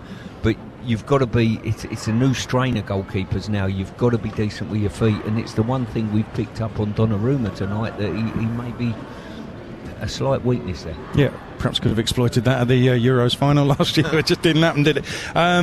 Talk about the players who came in tonight, some who've been desperate to get a chance. James Ward-Prowse, how did you feel he did in midfield tonight? He played the 90. I think he had a steady game. I don't think he was eye-catching in what he done. I don't think probably some of his set plays weren't as eye-catching as I've seen for Southampton tonight. But he didn't do a great deal wrong, you know. And sometimes when you play for England in certain positions, it's a case of having a 6.5 or 7 out of 10, you know, and saying, look, I won't let you down if you play me. Yeah, I mean, if we're expecting him to be a match winner, it's not really the role he plays unless it is a free kick from 25 yards. There weren't many opportunities for that tonight. There was a moment, though, in the second half where I saw him instantly know that he had to drop into right back, and he became an orthodox right back with Reece James up the pitch and no other cover there, and he kind of gradually came out of that position as Italy got the ball and James sort of jogged back into position. So that's unseen work, isn't it? Probably if you're watching on TV you might not have even seen him do that because it would have been off camera, but that's the kind of work that managers and coaches love. Well, that's the game understanding, and it's filling the box when crosses are coming in, especially if you play in those midfield roles that Ricey does and that James Ward-Prowse does, dropping into those areas and dropping into filling fullback areas to knit play together and to stop attacks are absolutely vital. They are. Tammy Abraham was on the pitch long enough to try and create a good impression. What did you make of him? Once again, I think he had a 6.5 out of 10. He had a steady game. I don't think he looked out of place playing in this team, but it's really, really difficult when you're up against Harry Kane. You know, he's directly up against Harry Kane for that position within the team. We rarely play 2 players up front. So you've got to knock Harry Kane over to be a regular starter for England. I don't think he'd done a great deal wrong. But then again, probably when you look at the competition to back up Harry Kane, no one's really grabbed hold of it, have they? Calvert-Lewin hasn't, Ollie Watkins hasn't, Tammy Abrahams hasn't at the moment, you know, and we're waiting for one or 2 or all 3 of them or someone from the outside of that to come and say, you know what, I'm coming for your place. Well, that's the great thing about this World Cup, and I know a lot of people would prefer it in the summer, but it isn't. They've got a few months at the start of the season to really make an impression. Calvert-Lewin has been injured. Yes. So that second spot, if you like, behind Harry Kane, I think all those strikers would say, yeah, we're playing to be his understudy. I think they'd all accept that, given his record, which is phenomenal. They're all playing for that at the start of next season. I mean, I think Ollie Watkins was perhaps a little bit unlucky not to make this squad, to be honest with you. Yeah. Well, to leave a player of his ilk out of the squad, it just shows the strength within the squad, you know. But we're going to have to make sure that if Harry's not scoring the goals, then the goals have got to come from elsewhere. We've got a wonderful array of talent there, and it's just getting that blend right and making sure when we do make changes, those players coming off the bench are really supplementing, helping. And in Bowen's case tonight, I think he did. I think he raised it a little bit more. Saka, very talented, can only get better, and right through the team we've got players that have got the ability to go on and improve. Whether this is a good window and good week to actually judge our team for where they are, I'm not sure. Yeah, we'll talk about Fikayo Tomori in just a second as well. Molineux was emptied out. The kids stayed for a little while after the England players had applauded them. But the kids have now left Molineux. And we can head straight down to TalkSport's England correspondent with Faye Carruthers is the England number one, Aaron Ramsdale. Faye. Aaron, a clean sheet again for you. You got one against San Marino as well, and a fantastic performance from your point of view. How do you assess the game? A tough game. It was enjoyable for myself. I think the defenders, midfielders, strikers all put a shift into to keep a clean sheet. I'm happy with a few saves I've made to obviously help the team to keep a clean sheet. But towards the end of the game, I got a bit sloppy in possession, which I can look at and try and work on. But ultimately, I'm happy to get my second cap for my country. What do you put that down to? Just new team, new players. You play different styles at different clubs, and not playing so regularly with certain players, it's sometimes mixed signals and things like that. So we didn't get punished for it, so that's a positive. It's just something which we can look at, and I can work on a training ground with the England boys and try and get better. Yeah, how difficult is that for a goalkeeper when you've got two different defenders in front of you, particularly because Fikayo Tomori was making his full debut as well? That's quite tough. It is, but the top players as well, the defenders in front of me and midfielders.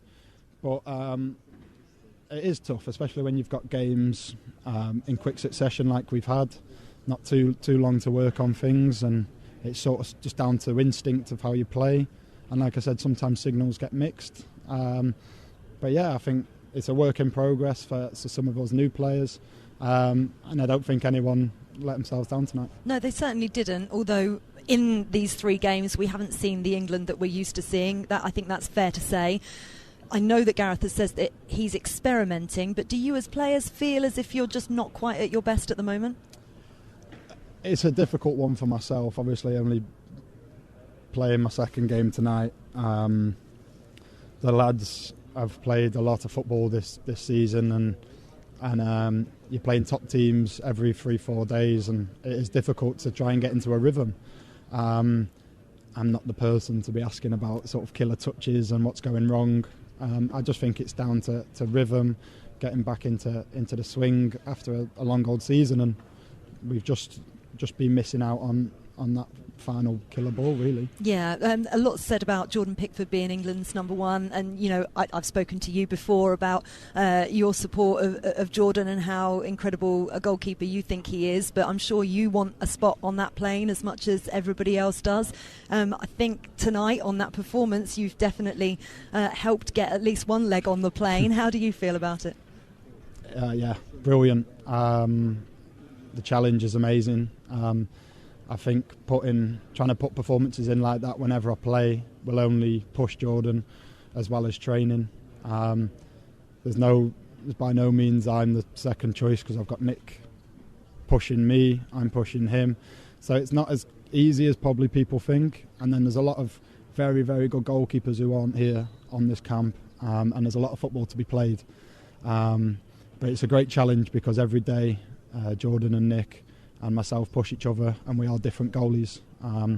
But if I can put performances in like that a little bit more consistently when I get the chance, I think I'll be pushing them all the way. Yep, I absolutely agree with you. Thank you very much, Aaron. Lovely to talk to you as always. Hopefully chat again after Hungary. Thank you. Take care. See you later. Aaron Ramsdale there. We will, if you want to hold with us for a second, have Harry Maguire if you want to come back to us, Aid. Yeah, no doubt about that. We'll hold on and hear from Harry Maguire very shortly. You'll hear from the England manager Gareth Southgate in the Sports Bar Weekend after 10 o'clock with Adam Cattrall and Carlton Palmer. But let's go back to Fayous with Harry Maguire. Harry, a clean sheet after 2 games without one. How do you sum up that performance? Yeah, obviously it's really nice to get a clean sheet. Some great saves from Aaron in the first half. I thought the first half was pretty even. We obviously got a lot of players who've changed and not had much football recently, so over the first 30 minutes I felt like it was a bit rusty from everyone with the passing, and we gave them too many chances in the first half. In the second half we really dominated the game against a good team, so I know we've drew 0-0, but there's positives to take, lots of good performances, obviously lots of areas to improve as well, but yeah, we take the positives and we work on the areas to improve, and we know we can do better. But I think over the last 3 games we've scored 1 goal, and the chances that we've created warrant a lot more than 1 goal, so we've got to be a little bit more clinical. Yeah, I think everybody would agree with that, and you know what it's like when you don't score goals in open play for 3 games in a row. The criticism that comes with it, you know what social media is like. It can be the Wild West, and obviously the criticism has been coming in for this team. What would you say to the fans about these 3 performances to try and make them feel more positive going into the World Cup? Well, I know from playing at my club level that when you don't win a football match, the criticism comes, and playing at this level in international for England, it's exactly the same. We've shown over the last 4 or 5 years now that it doesn't affect us. We've reached a World Cup semi-final. We've a penalty shootout away from lifting the Euros in our own country and giving the fans probably the best summer of their lives. So no, obviously it's frustrating not to score goals. We've created enough chances to score goals, and we feel like we're in a good place with areas to improve. And of course, I'm sure every nation will stand here and say it's going to be tough. These games, one thing I'd say is these games at the top level are defined on big margins and close margins. You don't just get given a football match, you've got to earn it. And when the chances come, you've got to be clinical and take them. And it's going to be exactly the same in Qatar for the World Cup. And we've got to make sure that when the chances do come, we're more clinical than we have been over the last 3 games. Yeah, I think that's definitely been a problem. Also, there's been some criticism towards your manager, Gareth Southgate. I've sat down and spoken to him about it, as is our host, Adrian Durham, and as always, he speaks so well about it. And when he spoke to the press the other day, he also said it's kind of down to the players when his time is up, if you like, rather than everybody else looking at him. From a player's point of view, sum up your feelings on Gareth Southgate and what he's done for England. Well, I think he's brought top-level football back to the country. And I know when you start winning things and getting close, the expectations become higher and higher. But he's brought that expectation back to what it was years ago. It's been years since we was competitive at these top games. We've reached a World Cup semi-final under him, where no one thought we had a chance of going anywhere. The Euros final, which was obviously a huge occasion under the biggest amount of pressure, playing in our own country as well. So, I think its record speaks for itself. I don't need to speak too much about Gareth in terms of what he's done for this country and bringing football back. But of course, the more you win football matches, the higher the expectation come. And then when you don't win one in 3 games, then obviously there's going to be scrutiny. But I'm sure we can cope with that. And one thing I say is get behind us like they have done. The fans have always been brilliant. So get behind us like they do every tournament, and it's going to be an exciting tournament, and one that we need to make sure we're ready for. And it's going to be a packed Molineux on Tuesday for the match against Hungary. How vital is that now? Yeah, of course, it was really strange tonight, really. A real disappointment not to play in front of our fans. I love playing in front of our fans and the atmosphere. Obviously, it was great to have kids here. Maybe we should have filled the stadium with kids like Hungary did, and make the atmosphere real. But no, I think it's going to be amazing to get the fans back in the stadium, and I'm sure they'll make a huge difference. They always do. Yeah, they absolutely will. Listen, one last question for you, because we haven't spoken to you, obviously, since Erik ten Hag took over at Manchester United. Have you managed to have a chat with him yet? It's obviously been such a long season. You must be desperate for a break as well. But what have you managed to discuss with him? No, I haven't spoke with him yet. I think he understands that I'm away with international football, and 4 games in a week and a half is a lot. So I'm sure I'll speak with him really soon. It's an exciting appointment, obviously coming off the back of a real tough season for everyone at the club. Everyone's excited and everyone's looking forward to working with him, and yeah, I'm sure after this international break I'll go away and have a little break, but yeah, I'll look forward to meeting up with him and meeting up with the squad again and see where the season takes us. Brilliant stuff. Congratulations on the clean sheet, Harry. Take care. Baker Others with Harry Maguire didn't speak well, and in particular when Faye asked that question about Gareth Southgate and Gareth saying it'll be up to the players really to determine which way things go, and very, very positive from Harry Maguire about his manager Gareth Southgate. Stuart? Yeah, it certainly is, and I think Harry's been a real solid citizen for this England setup for a number of years now, you know, and he's been a solid rock at the back, and it was only a few years ago when we were in Russia and varying tournaments that the crowd absolutely idolise this kid, you know what I mean? So he's going to be integral to us, there's no doubt in my mind, and you can see the backing and the warmth they've got towards the manager. Stuart, back here Tuesday? I'm looking forward to it, my friend. Me too, as always. Stuart Pearce, thank you very much. Wednesday, the Lionesses squad for the Euros will be announced. Faker Others will be at St George's Park for TalkSport, and that's ahead of the first friendly here at Molineux against Belgium, live on TalkSport on Thursday night. Some big players waiting to find out if they make Serena Wiegmann's final cut on Wednesday. Before all of that, Tuesday night, we've got 3 international games for you on the network. On TalkSport 2 at 5, Armenia, Scotland in the Nations League. At 7:45 on TalkSport 2, Holland against Wales in the Nations League. Full commentary of that. And on TalkSport, it's England-Hungary back here at Molineux, which will be packed. Now, some talked about revenge against the Italians tonight, but it ended up all square again. It finished 0-0, and England remain bottom of their Nations League group. Sports Bar Weekender with Adam Cattrall and former England midfielder Carlton Palmer coming up. They want your England calls, 03717 22 3344. I suppose the biggest positive we can take out of tonight is there wasn't a penalty shootout. Right now, B&Q Club members get 10% off until Monday. Just shop in-store, online, or on the B&Q app with your club card. Sign up in-store or at diy.com/club to save today. You can do it. Excludes products sold and shipped by verified sellers on diy.com with gift cards, installation and delivery. For club T's and C's, see diy.com. Let the road lead you to your nearest Arnold Clark today and get a great free gift when you buy any used car. With Road Trip Rewards, choose from an overnight stay for 2, a £50 Amazon.co.uk gift card, or a Road Angel Halo Go dashcam. Don't miss Road Trip Rewards on right now at your local Arnold Clark. See arnoldclark.com. Straight talking, Talk TV. Weeknights from 7. Get news that really matters on the news desk with Tom Newton-Dunn. An hour of news and analysis. Weeknights from 8. Big names and outrageous opinion with Piers Morgan Uncensored. This is a no-cancel zone. Talk TV. Available to everyone in the UK. Weeknights from 7 on Freesat, YouTube and on the app. Hold on to your mugs. EE's Full Fiber is here. New broadband that can handle anything. And whatever you think that means, times it by a zillion and dip it in chocolate. Because this broadband connects 100 devices in your home. Search EE Full Fiber.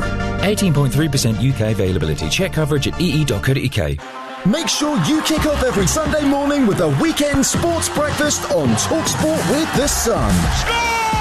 Join Natalie Sawyer and Tony Cascarino for all the latest news, essential previews, expert insight, exclusive interviews, and everything you need to make sure you're ahead of the game. You better believe it! The Weekend Sports Breakfast tomorrow morning from 6 on TalkSport with the Sun. Oh, it's absolutely magnificent! Follow all the match action and breaking news on the Sun Live blogs. Visit thesun.co.uk.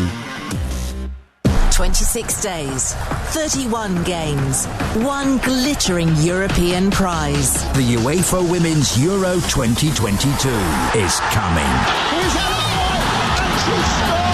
This July, TalkSport will bring you all the action, drama and excitement from the UEFA Women's Euro 2022. And England take the lead. High fidelity, unbeatable radio coverage. From Brighton to Bramall Lane and Milton Keynes to Manchester, all the way to the final at Wembley. TalkSport will bring you all of England and Northern Ireland's games live. Oh, what a goal! The UEFA Women's Euro 2022. Coming soon to TalkSport and TalkSport 2. On DAB Digital Radio and 1089 and 1053 AM. The Sports Bar Weekender on TalkSport.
Knew a thing or two about getting box to box, running beyond the centre forward, making those late bursts into the penalty area and getting on the end of crosses is the one and only Mr. Carlton Palmer. How are you, mate? You well? Yeah, I'm good, thanks, pal. How are you? Very well, man. But what I've just said there is kind of my conclusion from tonight, what we were missing. There didn't seem to be too much dynamic running forward from the midfield three, and obviously that interchanged throughout the course of the game. I know that Jack Grealish in the second half picked the ball up on a couple of occasions and tried to run with the ball. When Jarrod Bowen came on, he tried to run with the ball, but it seemed to be absent for me, mate, for the majority of that game, and that's kind of where we fell down a touch.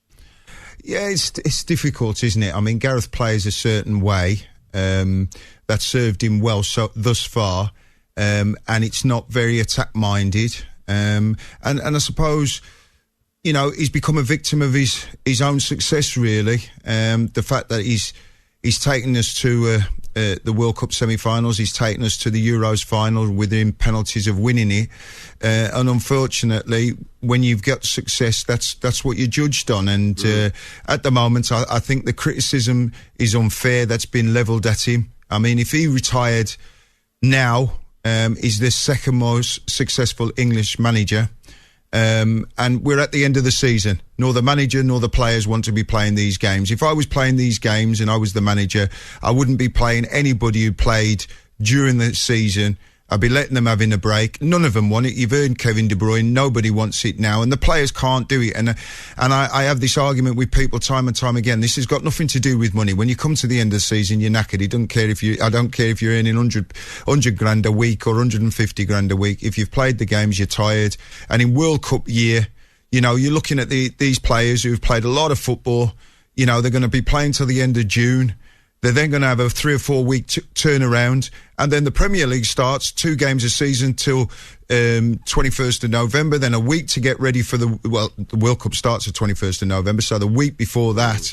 It's a lot of football, and I'll tell you, you're going to see, and you'll see the damage that will be done to these players, because players will pick up injuries. Yeah, it's not just physical either, as well, is it, Carlton? It's mental as well. It's that mental burnout. You know, it takes a lot out of somebody could be concentrating for that length of time. And I agree with you. I think a lot of these players need to be on the beach, getting a bit of sand on the toes and preparing themselves for a new season, of which then they can come fresh to the World Cup in Qatar. These 3 games that we've seen so far, mate, are there any positives that you take out of it? I know that we had a dismal one against Hungary. We had that draw against Germany, obviously midweek. And tonight, we didn't get beat again. But like I've just said there at the top of the show, that's the first time in 4 years that England have gone 3 games without a win. So are there any positives that you take away from the 3 that you've seen?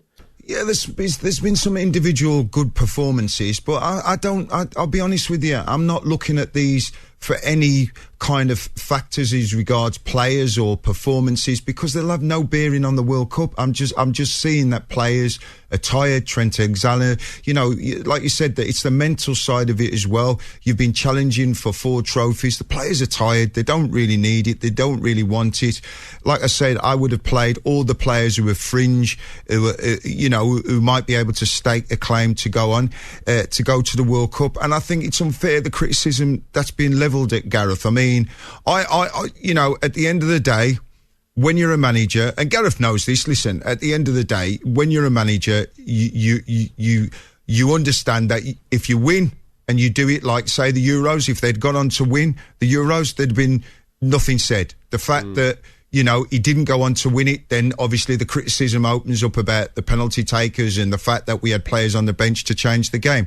That's the nature of the beast when you're a football manager. And like Gareth said, there's a lot of good managers sat at home in their living rooms saying what they're saying. You know, at the end of the day, Gareth will be judged with what happens in the World Cup. I think, me personally, I look at, say, in the final against Italy, did we have the players on the bench to change the game? And the answer to that is yes.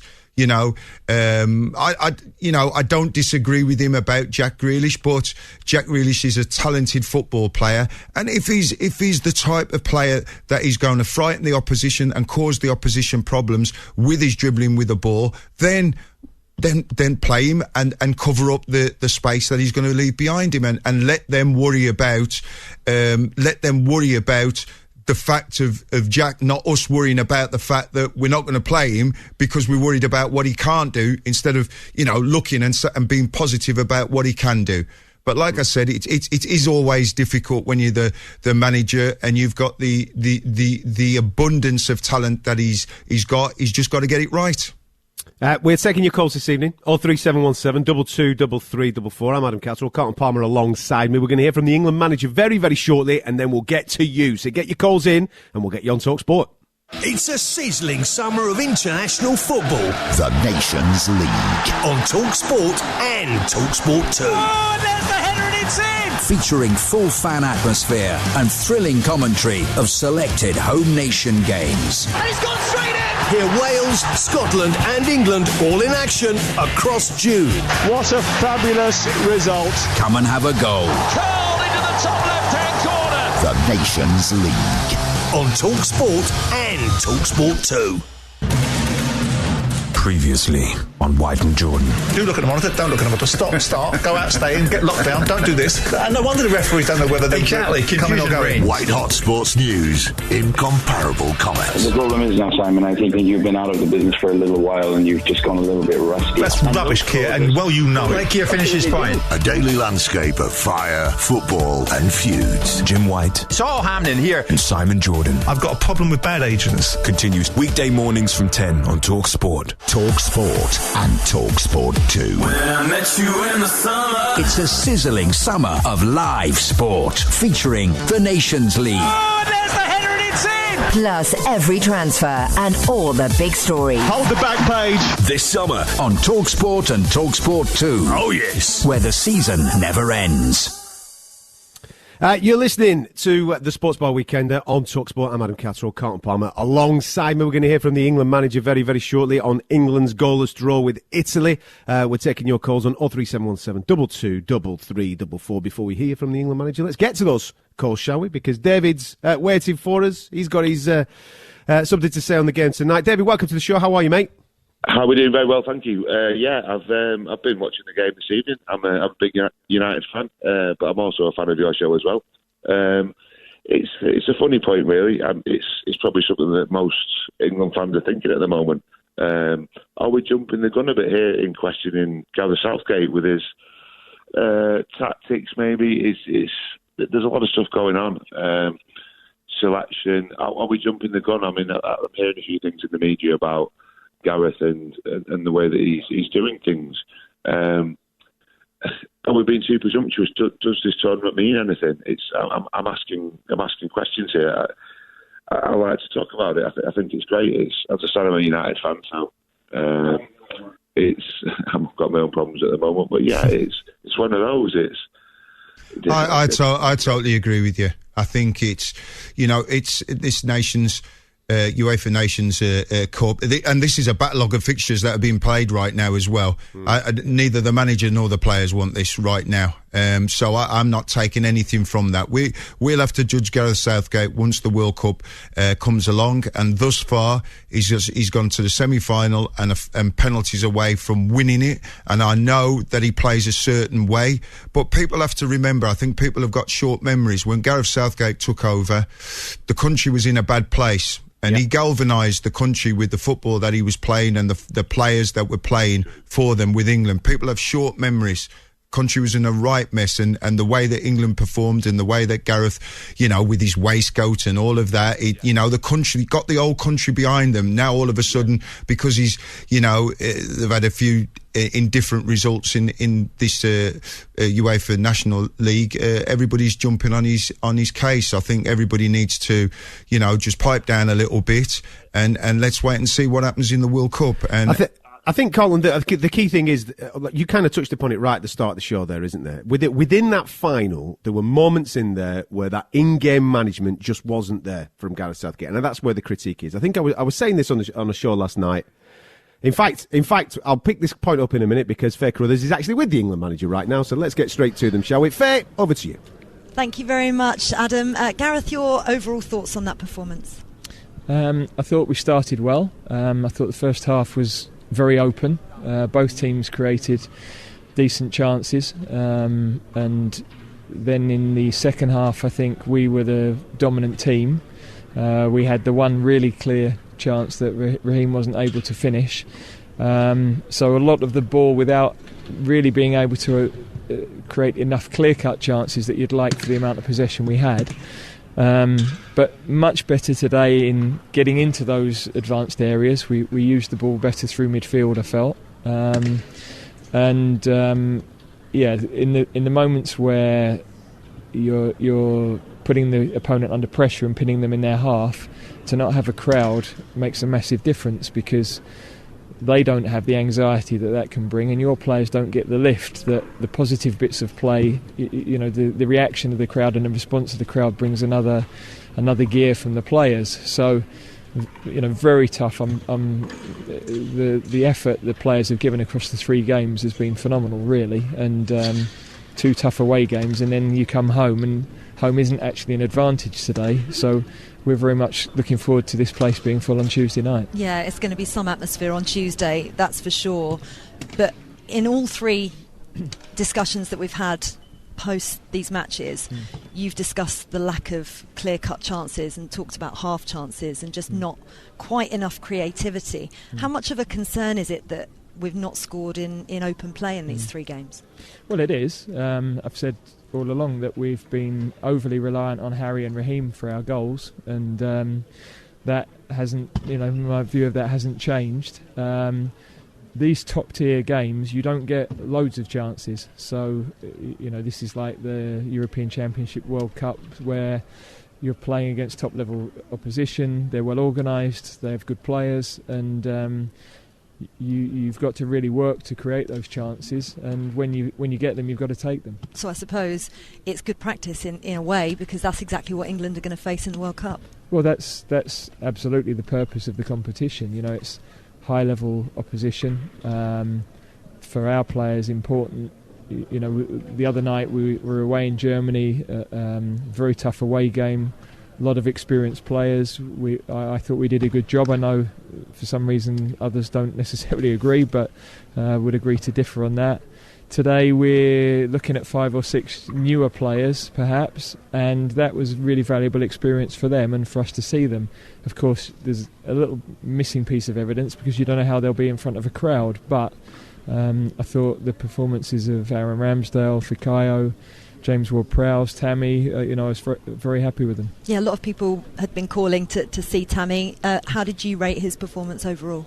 Yeah, we weren't unhappy with him. I mean, we took him off because we felt to refresh all the forwards was the right thing to do in the latter part of the game. He'll obviously be disappointed not to take the chance he had right at the beginning. But I thought his link play was good, and his pressure was good. So, I thought something to build on for him. I know we have creativity across the pitch, but as you say, we're just lacking that clinical edge at the moment. Do you feel as if we're missing Phil Foden massively, and are we likely to see him against Hungary? Well, without doubt. I mean, Phil's only been available for 6 matches for us this year. We started him in 5, and he came on in the other one, and it's frustrating for us because we can't quite seem to get him going. He had the injury at the end of the Euros, which meant he wasn't available for September. Now he's missed another camp, and that is disappointing. I'm not sure we're going to have him. He's the amount of training he's been able to do post-COVID, I think leaves him very doubtful for Tuesday, unfortunately. That's a real shame for him and for the England fans that, as you say, are going to be packed into this stadium on Tuesday night. In terms of the criticism that you receive, as you said, some of it unfair after the Germany game, you know what's going to happen after a goalless draw against Italy. The same old criticism is coming out. Harry Maguire has just come out in defence of you, said you've given every England fan the best summer of their lives and to just get behind the team. What's your message to the fans, particularly those who are criticising what you're doing? Well, I don't think we could have played any more attacking players tonight or made more positive changes. We're at a stage of the season where the players have really given an incredible amount of effort. I don't think across the 3 games anybody could question the effort that's been given. I think some of the sharpness in the final third would be fair comment. And today we wanted to improve on the areas that in Germany I think we were a bit short in terms of building through their initial press. So, look, I know that these games part of a bigger picture for what we're doing this year. Of course, we want to win them. Of course, I knew it would be tough because 2 hard away games and a home game with no fans. And I've got to learn about players ahead of the World Cup. So I understand whatever criticism comes in. But I've got to deal with that and make sure that the players are protected from it. If it's coming my way, that's fine, because I can navigate that. I've got to keep them on track and make sure that we finish with a really good performance on Tuesday. Would it be fair to say you're urging patience? I'm not urging anything. I totally understand the role. We're still only 1 defeat in about 25 matches. So, bar obviously the final, which is a penalty shootout. So there's lots of things that the players are doing really well, and of course I don't expect a free ride from the fans, because that's not the way this job works. No, it doesn't, I'm afraid. But thank you as always, Gareth, for being honest. Thank you very much. Problem. Take Thanks, care. Ray. Cheers. Thank you. Fair Carruthers there, alongside the England manager, just debriefing off the back of the 0-0 draw against Italy a little earlier on. He's a very fair man, Carlton. He speaks very fairly, I think, and kind of just reiterating what Fair was saying there. I think it's unfair, really, to criticise Gareth Southgate off the back of these 3 games. I know that England fans will do, but it's at the end of the season. The players are tired.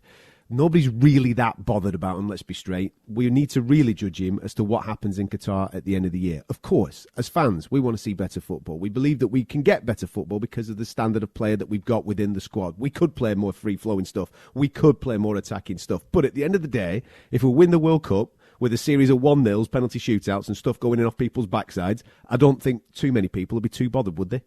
I thought it was a very honest interview. To be honest with you, I thought he was very concise in the way that he put things.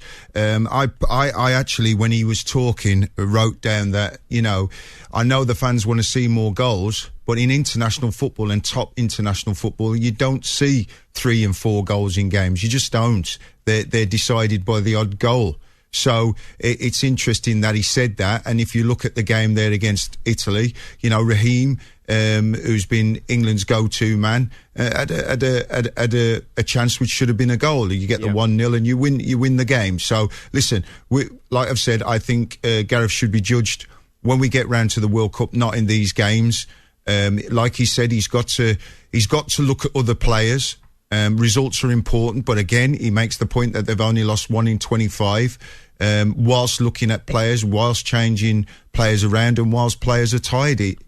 So, I think there's too much. Like I've said, I'm not one of these people that forget where we've come from. When Gareth took over, he did a lot of great things by getting rid of the old rear guard, bringing in young players. There was a feel-good factor. He lifted the country.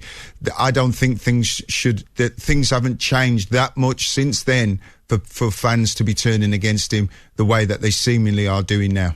Tonight on the Sports Bar Weekender, if your call is selected as our caller of the day, you'll win a fantastic, extremely exclusive, very limited edition caller of the day mug, thanks to our friends at Coral. So call now, 03717 223344. Pat, welcome to the show, mate. How are you? Good evening, fellas. How are you? Very well, my man. Good evening, mate. All yours, Pat. Unfortunately, all he keeps doing at the moment is grassing himself up. He just said there's no more, the players can't give no more. Absolutely right. You're the manager. You start giving it.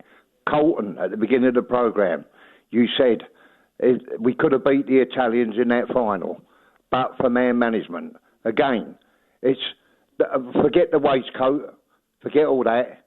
He's the manager, and he's going to get criticism. I'm sick to death of hearing about players being tired. The German side are tired. The Italian side are tired. The Hungarians, most of them play in the Premier League. So it's like for like. Well, the Italians made 9 changes tonight, didn't they? Yeah, they made 9 changes, and they're not at the World Cup, are they?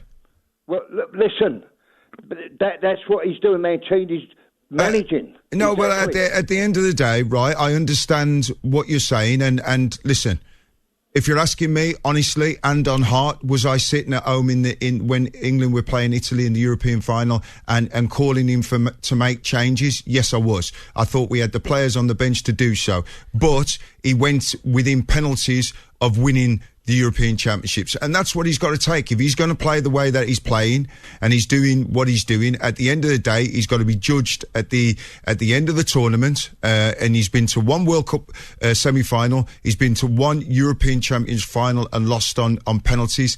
As it stands now, he's the second most successful English manager in history. And people can't forget that.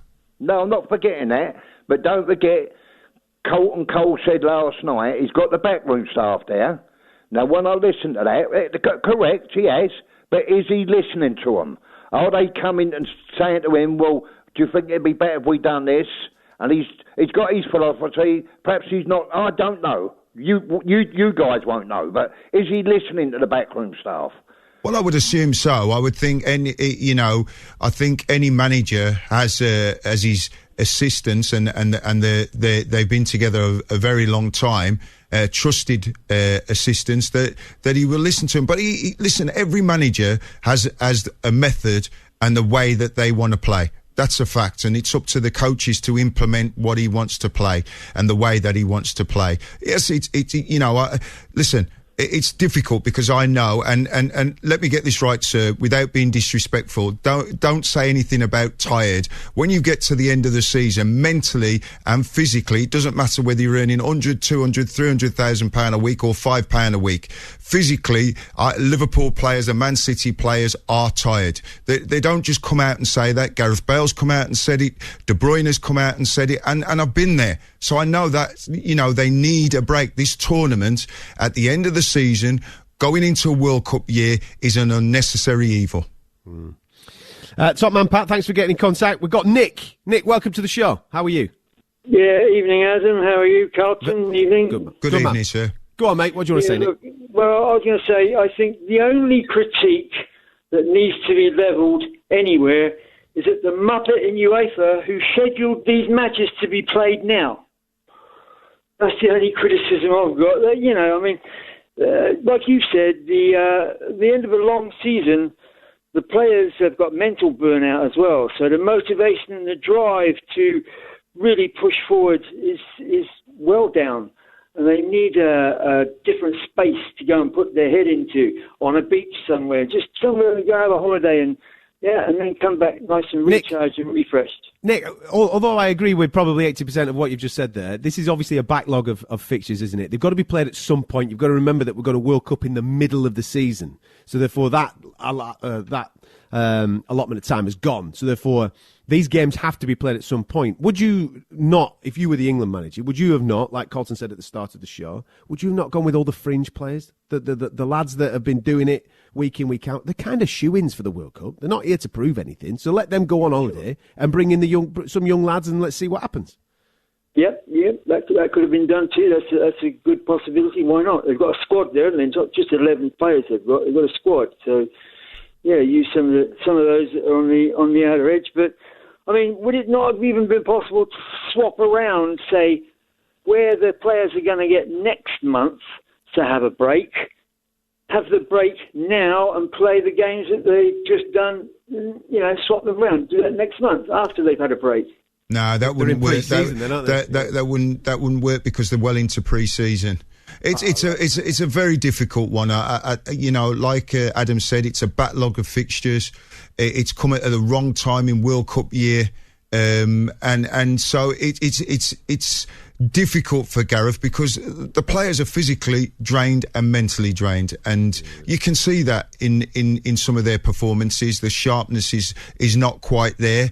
What do you want to see on Tuesday, Colin? Do you want to see him like totally shake it up and just say, right, all the fringe lads, none of the shoe-ins, they're not playing. We're going to put all the fringe lads out on Tuesday and see what happens. Well, I'd like to see him do that because all those players then have got something to play for, right? They've got something to play for. So mentally they're going to be up for it. I mean, there's nothing that Gareth's going to you know, if he plays players that he knows he's going to take, I believe that Gareth already knows he's starting 11 for the first game of the World Cup. I believe he already knows that. We know that he has his go-to players, so I believe he knows the shape. I believe he knows the players. So it's, again, just using this game to find out, is there anybody that he's missed or he should be taking? You know, I'd use it as that kind of opportunity, and not run the risk of picking up any injuries. Yeah, I completely agree. I think he will know in his head 15, 16, 17 players that are going to be in the squad. So therefore, what have you got there? You've got about 4 or 5 spots that you could fill. And I think if you play 11 guys that are on the fringes, that are maybe making debuts, listen, you hear people all the time saying, well, we can't play a lot of debutants at once. Well, Italy have done a lot of debutants this evening. Just play them. Well, play him and see what happens. Absolutely, because like I said, the importance of this tournament is neither there for me. So, you know, I would, of course you can, I honestly believe that Gareth knows what his squad is going to be to go to the World Cup. I honestly believe that he knows that. So why not give all the players a chance, give Tammy another chance, have a look at him. He's had a fantastic season with Roma. I mean, look how many goals he's got, his link-up play. You know, just get him in there, have a look at Ward-Prowse again.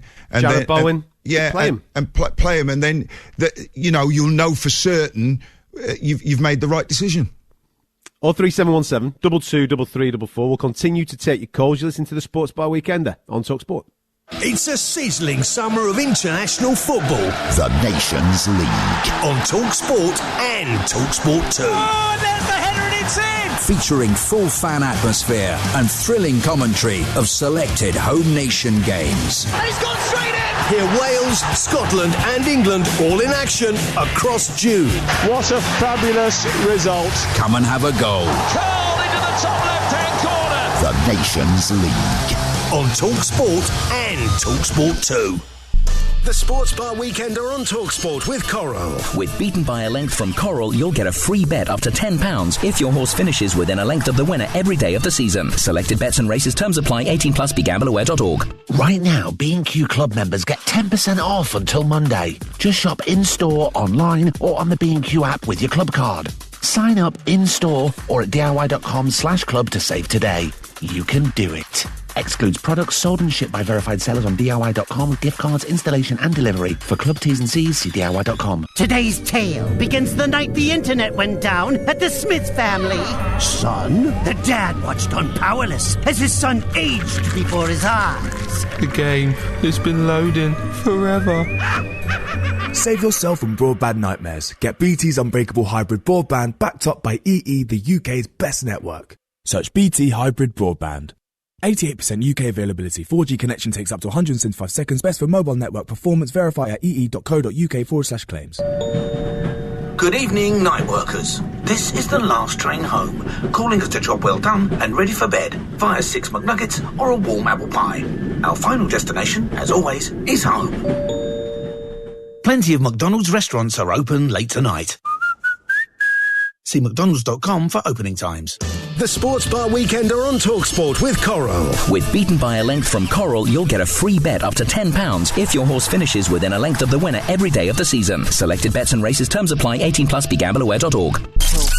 Tuesday night, the Nations League live. Wonderful goal! England versus Hungary. Coverage from 7. Kickoff 7:45. What a finish! Tuesday night on TalkSport. Let the games begin. And the referee signals the end of the game. Disappointing evening in many ways as far as England are concerned. Didn't have the cutting edge that they would have looked for. Created some good chances. Mason Mount hit the bar early on. Aaron Ramsdale with one outstanding save to maintain his record of never having conceded a goal for his country. There were positives, but not an overwhelming rash of them. And England will look at the table at the halfway stage of this Nations League campaign, where they're propping it up and know that there is room for improvement. It finishes at Molineux tonight. England 0, Italy 0. There you go. For the first time in 4 years, That's England going 3 games without a win. 03717 22 33 44. Let's hear from the England defender Harry Maguire, shall we? Who defended Gareth Southgate when he spoke to TalkSport's Fair Carruthers after tonight's 0-0 draw. Well, I think he's brought top-level football back to the country. And I know when you start winning things and getting close, the expectations become higher and higher. But he's brought that expectation back to what it was years ago. It's been years since we was competitive at these top games. We've reached a World Cup semi-final under him, where no one thought we had a chance of going anywhere. The Euros final, which was obviously a huge occasion under the biggest amount of pressure, playing in our own country as well. So, I think its record speaks for itself. I don't need to speak too much about Gareth in terms of what he's done for this country and bringing football back. But of course, the more you win football matches, the higher the expectation come. And then when you don't win one in 3 games, then obviously there's going to be scrutiny. But I'm sure we can cope with that. And one thing I say is get behind us like they have done. The fans have always been brilliant. So get behind us like they do every tournament. And it's going to be an exciting tournament and one that we need to make sure we're ready for. Harry Maguire speaking to Fair Carruthers a little earlier on the 0-0 draw with Italy, and obviously referring there to his manager, Gareth Southgate. I'm Adam Catterall, Carlton Palmer alongside me. We'll have a little bit of boxing chat a little later on in the show. I can see that Richard Riakpo has just won within 2 rounds. We'll get the full analysis from Gareth A. Davis a little later on that. But right now we're taking your calls. 03717 22 33 44. David, welcome to the show, mate. How are you? Yeah, I'm okay, mate. Go on, pal. Sorry, mate. I'm going to totally disagree with you. I don't think Southgate's good enough for England. The football is absolute boring. Yeah. Honestly. Well, we agree on that. Only Harry Kane can score goals. Seriously, do you reckon we're going to get anywhere in the World Cup? We're not, mate. Let's be frank about it. The football's boring. He doesn't have a clue. He's not good enough for England. It's time to give it a change. And also, I tell you what, that's a bit strong, pal, when you're saying that, when their last 2 tournaments, they've got to a World Cup semi-final and to the final of the European Championships. Now, this is the bloke that thinks Trent Arnold should go in midfield. He hasn't got a clue. He's not a proper football manager. Who's that? Listen, in my side, I've got Trent in midfield.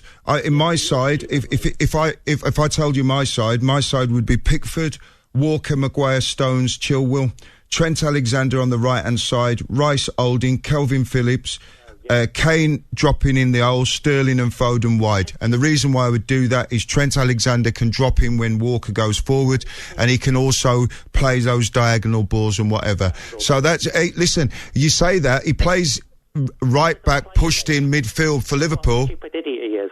Sorry? He's stupid. He's not a good manager. He doesn't know what he's doing. The football is boring. Honestly, we're not going to win anything with this guy. Who would you bring in? Who would you bring in? I'll bring someone that's got a better. Even Eddie Howe's got a better idea than this idiot. Oh, I think that's a bit. Listen, I think Eddie's done. We want exciting football as England managers. We don't want this. We want to win, don't we? We want to win. Well, we're not going to win with this idiot. Tell you. How do we know? Well, let's judge him in Qatar, as Carlton said there. We've got to a semi-final. No, we're not going to win. I guarantee we're not going to win it, mate. Listen, whenever you go to a major tournament, it's always going to be difficult. Look, we've played Italy tonight, who won the Euros. They haven't qualified for the World Cup. It doesn't matter. They give us a good game, and they should have won the game. But you can't say it doesn't matter. They haven't qualified for the World Cup, and they won the Euros. They're a young team, an experienced team. You know what? They taught us a thing or two. Well, you know what? You pundits need to get it. What's he doing wrong? Tell me what he's doing wrong. The football's boring. Right, okay, I get that. That's the style of play. Is he picking the wrong people? Is it a formation? What formation are you playing? Formation is tactics. Come on then. Give me what you would do. What formation would you play? I'd play a more exciting formation. Be specific. Tell me exactly the formation and the players that you're playing there. Well, I'd put Trent Arnold on right back and let him get in there. Would that be the instruction? Get in there. What else would you play? Would you play 4 at the back? Would you play 3 at the back? What would you play? I play 4 at the back. Okay. So you've got Trent at right back. Who's your centre backs? centre-back, you know what? Fancy having this Harry Maguire. Honestly, he's a joke. Hang on a minute. Hang on a minute. You can't. And when you talk about, the one thing for me is, listen, if you're you're entitled to your opinion, but you have to be respectful. You have to be respectful to the England manager, and you have to be respectful to the players. You can't be calling them a joke and going off like that. Harry Maguire has achieved a lot more than what, your ordinary man in the street would have loved to have played for Man United and played for his country. So that's his starting point, and you have to be respectful. You're entitled to your opinion. If you don't like Harry Maguire as a player or Gareth Southgate as a manager, you're entitled to that opinion, but you're not entitled to start, He's not good enough for England. Well, you can say that, but do it in a respectful way. The facts are this. The facts are this. I'm not sitting there. I watched the European Championships myself. I didn't agree with Luke Shaw playing. I thought we should have done things other tactically, but the simple fact is we went within penalties of winning the tournament. As a manager, I've been a manager, and so it's very, very difficult. You play. You know what? It's about winning trophies. Of course it is, and only one team can win. Only one team can win the trophy. David, how old are you, if you don't mind me asking? David, how old are you, if you don't mind me asking? We're not going to win it. David, how old are you, if you don't mind me asking? I'm just trying to get a gauge of what you've seen from England teams in the past. Even Venables had a better idea than this. Right. Yeah, but so have you seen England win a trophy in your lifetime? No, mate. Have you seen England get? Have you seen England get to a final in your lifetime, mate? We're not going to win anything. Well, listen to what I'm saying to you. Convince me we're going to win anything with him, because we're not. He's negative. The football's boring. Honestly, it's like watching paint dry. Seriously, we're not going to win anything. Don't kid yourself. To be honest with you, I think you're being a little bit unfair. No, I'm not. But you're not being specific in your criticism, or in like Adam's asking you to come up with, if you were the England manager, what you would do, the team you would pick, the system you'd pick, and the players you'd pick. Well, you tell us. Football. But listen, you talk about attacking football at the highest level of football. Do you play? How many games do you see in international? No, let me finish. In international football, how many games do you see finished 3 or 4-0? In international football at the highest level, how many games do you see finished like that?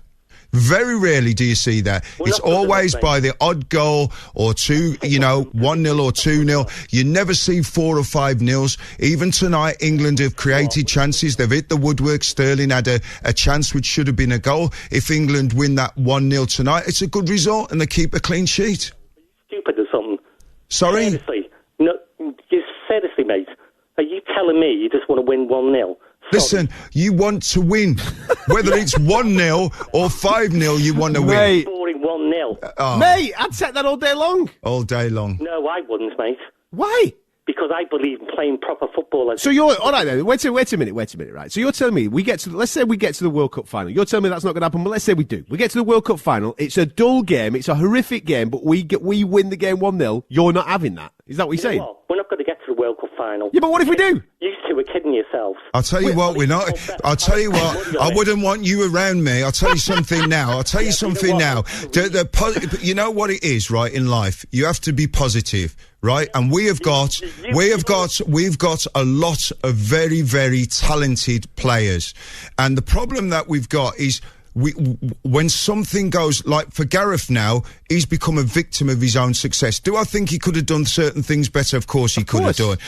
For certain, I'm saying what I'm saying. No, mate, but the simple fact... What do you know about football? What have you won as a football player or manager? You won nothing, mate. I've won nothing. What are you talking about? I've won nothing. Man's played for England. Well, I'll tell you something now. I've got 19 more England caps in my cabinet than you have, son. Have a nice. I've won the Rummelows Cup. I've run the Rummelows Cup. I've finished second, third, and fourth, and I've been to 5 cup finals. Hey, by the way, what have you done? All you've come on and criticised, but not been constructive in what you're saying. We've asked you what system would you play, what players would you play, and all you've seemed to be doing is having a go at the players and having a go at the manager without being constructive. You've already got Harry Kane to score goals. You tell me who can score goals. Sorry, we haven't got a chance. You two need to be realistic. You're being stupid. Oh, so hang on a minute. Dave, come on, man. Hang on a minute. You know, you say we've only got Harry Kane who scores goals. Let me talk you through Tottenham's season. Who scored the goals for Tottenham? Harry Kane. And who else? Son. And who else? Nobody else. Exactly. There you go, then. Exactly. Yeah, because exactly. Joke anyway. Exactly. End David, of your argument. David, good night, mate. Good night. Listen, baffling. Yeah, but I've no problem with anybody coming on and having an opinion on the England manager and the way that England play football. But listen, let's do this with a little bit of intelligence. There's no point in coming on and just abusing the England manager and abusing people. Nobody on this show has said that England are going to go and win the World Cup. Nobody said that. But what we have said is that you judge the England manager at the World Cup. He's earned that right. This tournament that we're watching right at this moment in time, you've got players that are absolutely shattered. Nobody wants this at the end of the season. You're not getting the best version of England right at this moment in time. You're not getting the best version of the teams that are playing against England at this version in time. The proof is in the pudding. Right now, in tournament football, Gareth Southgate's got us to a semi-final and he's got us to a final. Has it been the sexiest football that we've ever seen in our lives? Absolutely not. Would I take a 1-0 horrible victory in the final? Absolutely. Do I believe he could do that? Maybe. And he's earned the right for the opportunity to be able to do that in Qatar, and we'll judge him when we get there. 03717 22 33 44. Keep your calls coming in. This is TalkSport. The Sports Bar Weekender on TalkSport with Coral. With Beaten by a Length from Coral, you'll get a free bet up to £10 if your horse finishes within a length of the winner every day of the season. Selected bets and races, terms apply. 18 plus. BeGambleAware.org. A traffic update for all late-night travellers. There are delays outside getting to bed due to a hold-up at Grand's Never-Ending Stories. Please take the diversion via Mayo Chicken or a warming latte, which will see you home.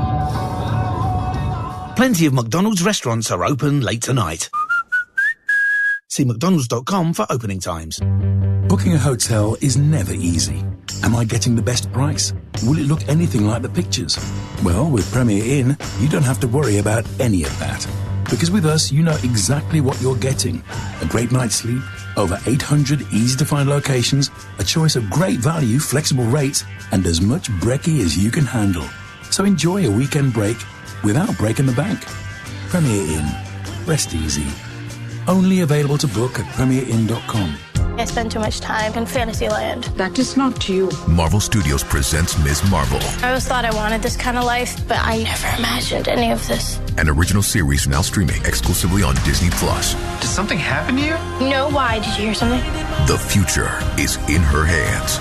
Do you know what you are? I'm a superhero. Marvel Studios, Ms. Marvel. Original series now streaming exclusively on Disney+. 18 plus subscription required. T's and C's apply. Jim White and Simon Jordan on TalkSport. Mid-morning radio that's up for the job. I'm hot under the collar with this. Concrete sports talk. Edge that one a stone. Rapid setting opinion. Why can't the FA step in? Because the FA can't find their backsides with both hands in the funnel. Big names all backed up. David Moyes, John Hart, Ian Rush. Jim White and Simon Jordan. Delivered weekday mornings from 10 on TalkSport by Selco Builders Warehouse. Check out this month's real deals at selcobw.com.